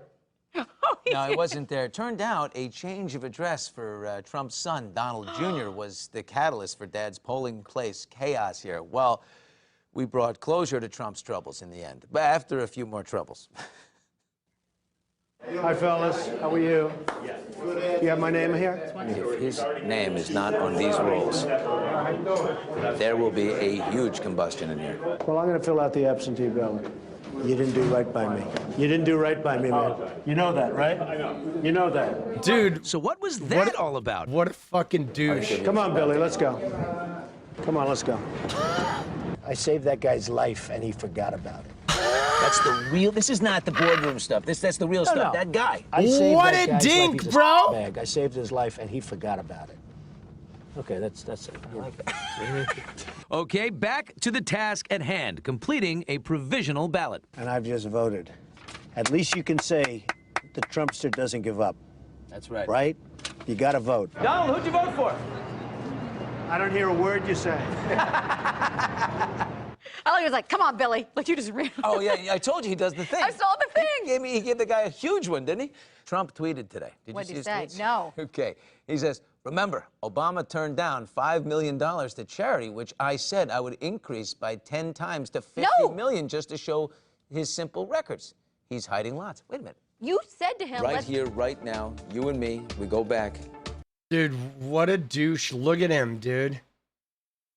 Dude, look at him. He's so ugly, right? He was such an ugly, like, human being. Even back then, guys. Just so ugly, dude. Like, right? Isn't it wild how ugly he was inside and out? Insufferable is a great word for it. and how did this guy become president? Like, what? America. I get it. I get it, America. You're hurting. Okay? We hear you. We see you, America. You're hurting. You are in a great deal of pain, obviously, because you elected this guy to be your president. Like, wow. Isn't that wild? It is really an indicator of how like brutalized we are. All right. But guys, dude, we went way over time, but I want to talk about Mitch McConnell. Local news station says he is not voted in 21 years. All right. Oh, shit. Right? He had not voted in primaries for 21 years. Of course. Dude, see, I was right. Look at that shit. Records unearthed by NY1, his hometown news station. He did not vote in primary elections for 21 years. When was this? This was in 2011. Okay, so he hadn't voted in primaries since 1990, dude. There's no way. Of course he didn't, right? The news prompted a furious denial from Trump. He said, I voted in every general election. You're going to pay a big price because you're wrong. And they're saying you hadn't voted in a primary, right? Like, what an idiot. Can you not read? Hadn't voted in a primary, but he votes in a general. Dude, he probably didn't vote in a general either. Dude, what an idiot. Okay, so in 1989, he voted in the primary for mayor for Rudy Giuliani, right? But then he didn't show up in primaries for over 20 years. He also failed to cast his vote in several presidential primaries, including 88 and 96. Dude. He became a Democrat in 2001, but missed the 2001 and 2005 primaries. Dude. He skipped the general election in 2002. Oh, shit. Dude, homie. Right? He voiced his support for Barack Obama during the primary with Hillary Clinton. Right? And then, in fact, he told them in 2008, I think Obama has a chance to go down as a great president. Yikes, dude. And then perhaps it was this ambivalence that led him to miss that vote too. So he didn't even vote then, dude. Oh my God. Fucking brutal. Brutal. Like, see, that's just it though, Carrie Ann. He can't ever be honest. He can't. He can't be honest. He is a fucking sociopath. He is a sociopathic liar. All right, we do have to look at one more thing, guys. We got to look at McConnell. All right, we have to look at Mitch McConnell because, again, he releases another proof of life photo. Look at this, guys. There is supposedly Mitch McConnell, another proof of life, now in a different, I don't know what space he's in here. There's no room. There's no newspaper in this one, guys. Isn't this... Dude, look at this picture, bro. It's like really real. Yeah, let's make sure. She's got 1, 2, 3, 4. All right. She does have 5 fingers. We're not sure on this hand. Dude, I'm waiting for the picture to have 2 left hands. Dude, here's what I don't get. All right, you ready? 10 seconds of video. Literally 10 seconds. Hi guys, it's Mitch here. I'm I know everyone's wondering, but I'm okay. I'm really trying to get my shit together. Dude, 10 seconds of video. Dude, anyone could shoot it. I don't believe this is real. Is there anyone right now that believes this is real? Why do we not have 10 seconds of video? There's no fucking way, bro. There's no way. You know what I'm saying? There is no way, guys. What is going on? Why can't we speak? And if you look at this too, let's just look at this image. All right, let's fucking take a look here. Let's really unpack this. Dude, what the fuck is going on here, bro? If this is real, dude, I mean, look at the eyes. Bro, if you cover them up, those are like two different eyes, okay?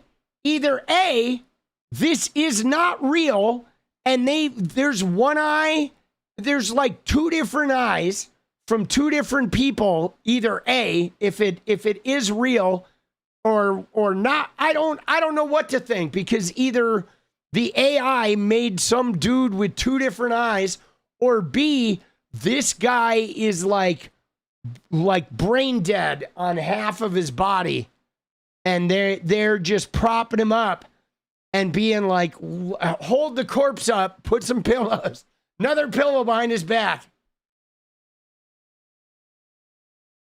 And he's just like stroked out. Guys, you ready for this? Can I just show you? This was Mitch McConnell 3 years ago, guys. Okay? 3 years ago. Look at this. Okay? 3 years.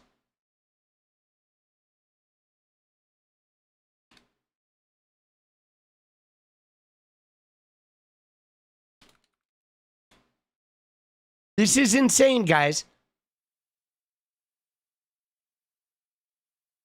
This is 2023. Okay?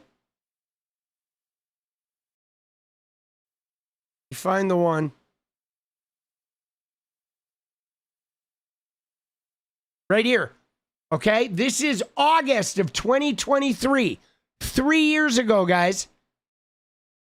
What are my thoughts about what? Running for re-election in 2026. That's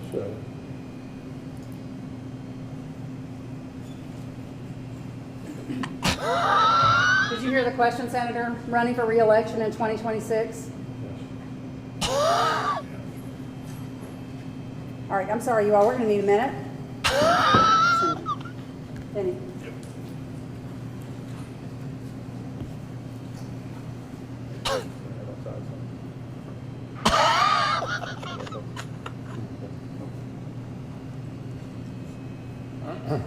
okay. Somebody else have a question? Please speak up. What are my thoughts about what? Running Dude. for re-election.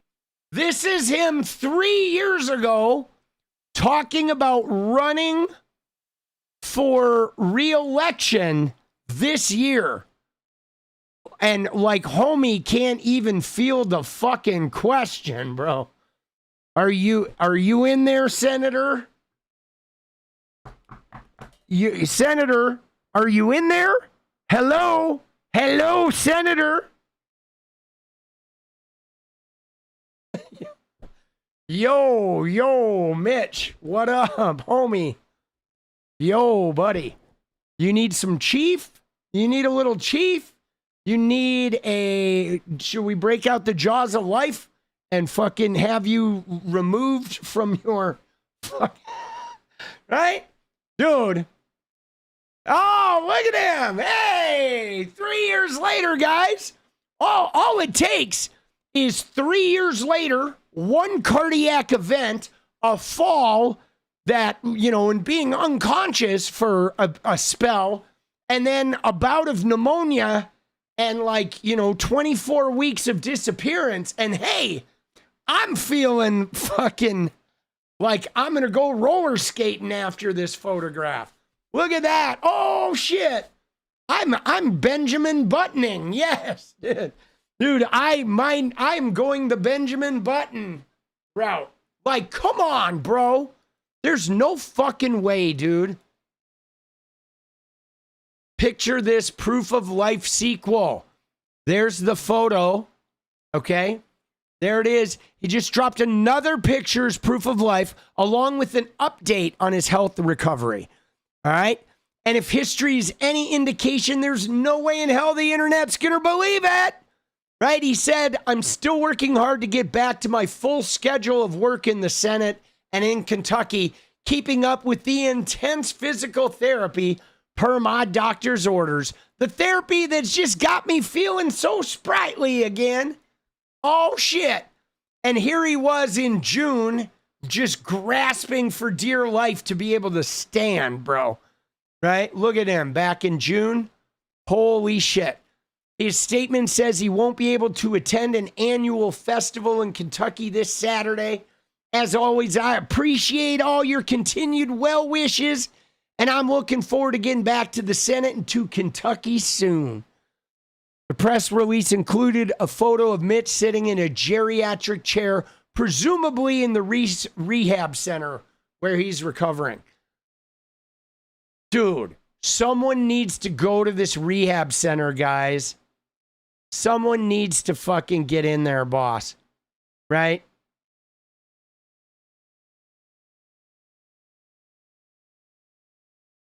Someone needs to go in there. I don't know why Bashir's not going in there. Right? Someone's got to go in there, dude. Like, what are we doing, man? What are we fucking doing, boss? I'm just not buying it. The new update comes 2 weeks from the first proof of life photo, right? The new one is cropped in a way that his hands and everything below the waist are visible. His doctor also released a new statement saying since his discharge from hospital care, he has maintained a strenuous course of physical therapy and rehabilitation, including multiple sessions a day designed to rebuild strength and reduce the risk of future falls. He is not yet medically cleared to leave the rehab facility and return to office. But guys, dude, you ready? Watch this, though, guys. Hold on.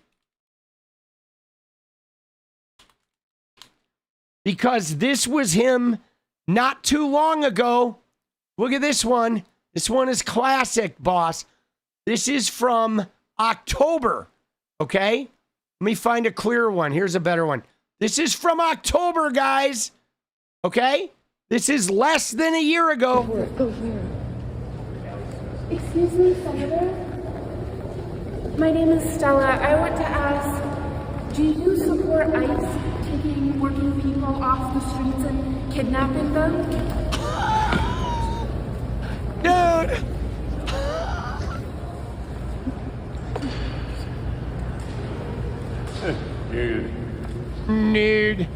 Dude. Bro! What the fuck, dude? Miss Stella, I want to ask, do you support ICE taking working people off the streets and kidnapping them? Nude.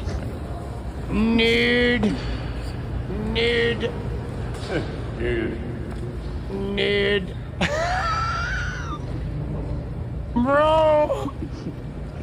Dude, right? He's lumbering, dude. Dude, that is like a fucking zombie film. Then he waves and says nude. And then fucking, what are we watching, bro? Okay? And this is the guy that is now a year later doing rigorous, strenuous, multiple times a day rehabbing. Bro, camera. We need him on camera, guys. Okay? Brains? Yeah, dude. Dude, what the fuck? Dude, look at this. Right? But nobody is believing this. Right? No, there's nobody that's buying this shit, dude. Dude, look at him!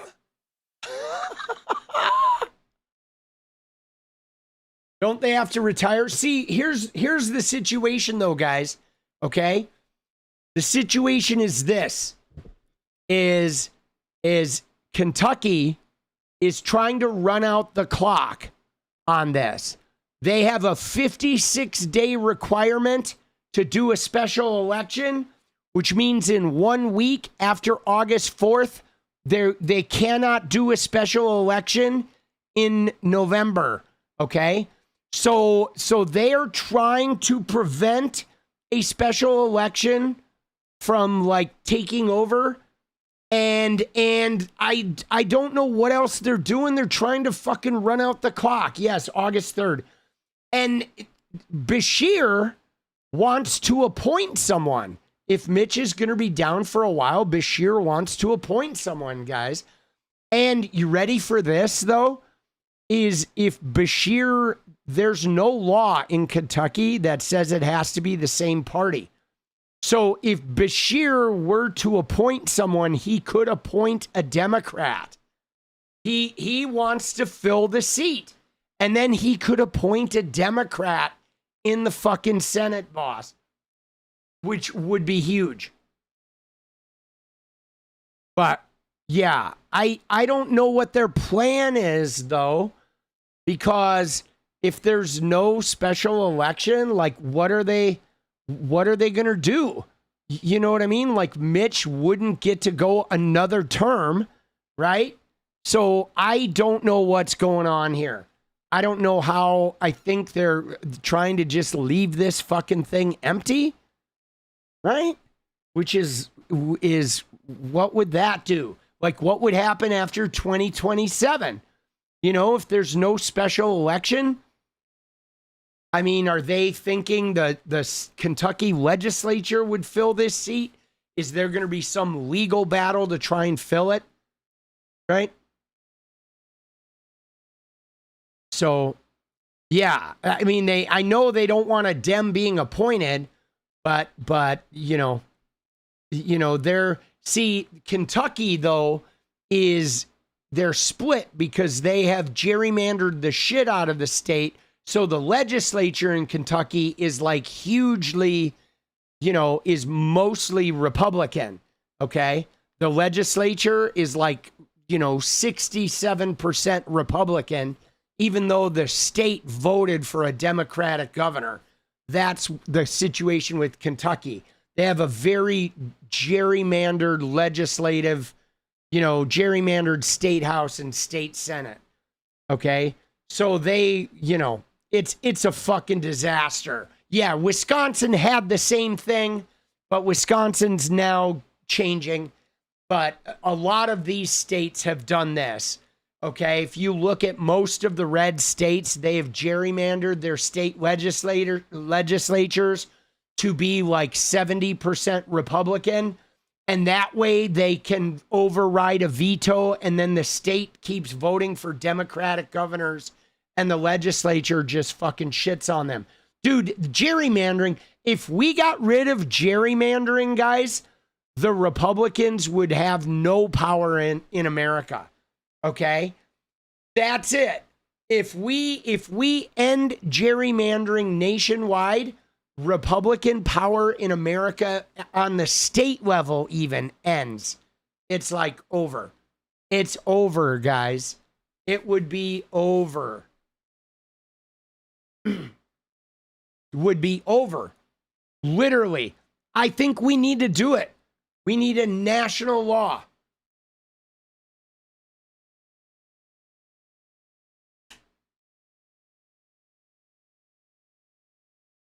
Fucking bullshit, bro. All right, you ready? We're obviously gonna see more of this, but now it's dance time, baby. Dude. All right. Somebody mentioned Lindsay's sister. Hold on, dude. Lindsay's sister is fucking crazy, dude. I've been laying into her, guys. Okay, because look at her shit, dude. Look at what she posted today. She posted the Save America Act is top priority. I will stay here as long as necessary to get it passed. Dude, and I'm like, shut the fuck up. Dude, I am like telling every time she posts, I am under her post telling her to shut the fuck up, dude. Dude, She is like nobody. Her last name's not even Graham. Fucking clown world, bro. She's fucking posting this shit. Shut the fuck up, dude. All right? That's all I have to say. Jesus.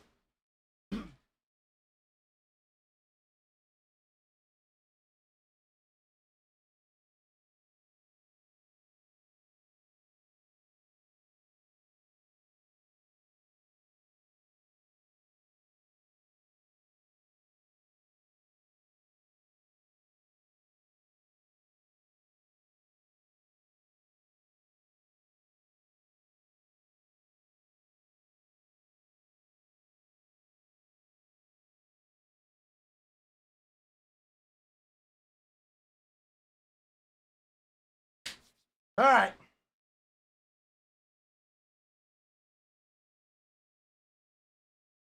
Let's go, let's go.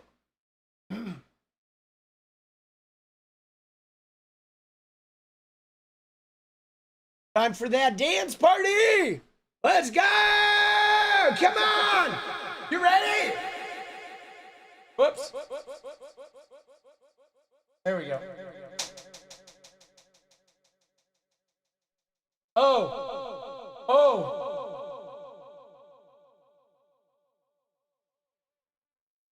You guys ready? You dancing? Are you guys, it is time. You ready? I want to fucking see you guys danced up. Let's go. Let's get it. A little deja vu. Let's go, baby. Come on. Oh.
listen to what I need. Put a picture so I can see. February can chase the days away. Yeah, away.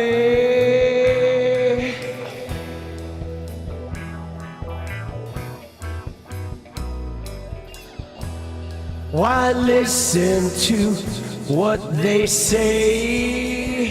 Save yourself for another day. This one's come and it's gone to the wind again. All right, dude, you guys have a good night. I'm gonna go make some videos. I appreciate you, I love you, and I will see you guys tomorrow. In the meantime, remember to stay fucking radiant. Good night.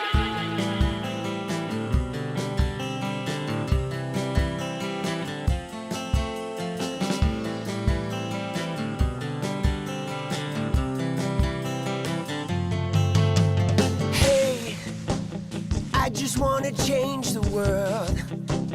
I just want the perfect girl. I don't wanna hang around, I'd rather be found. It gets better, I wonder, my pleasure together. Everyone's waiting, anticipating.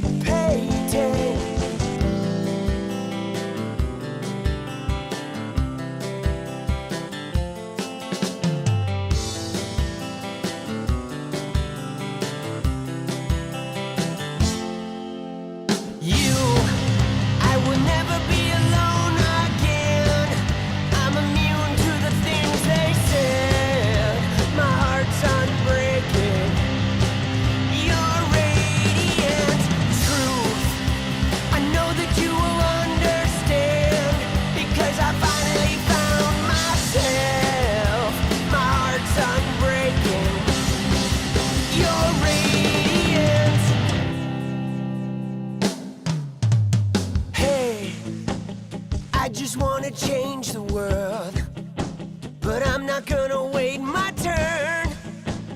I don't ever want to come down, I'd rather be found. It gets better, I wonder, my pleasure together.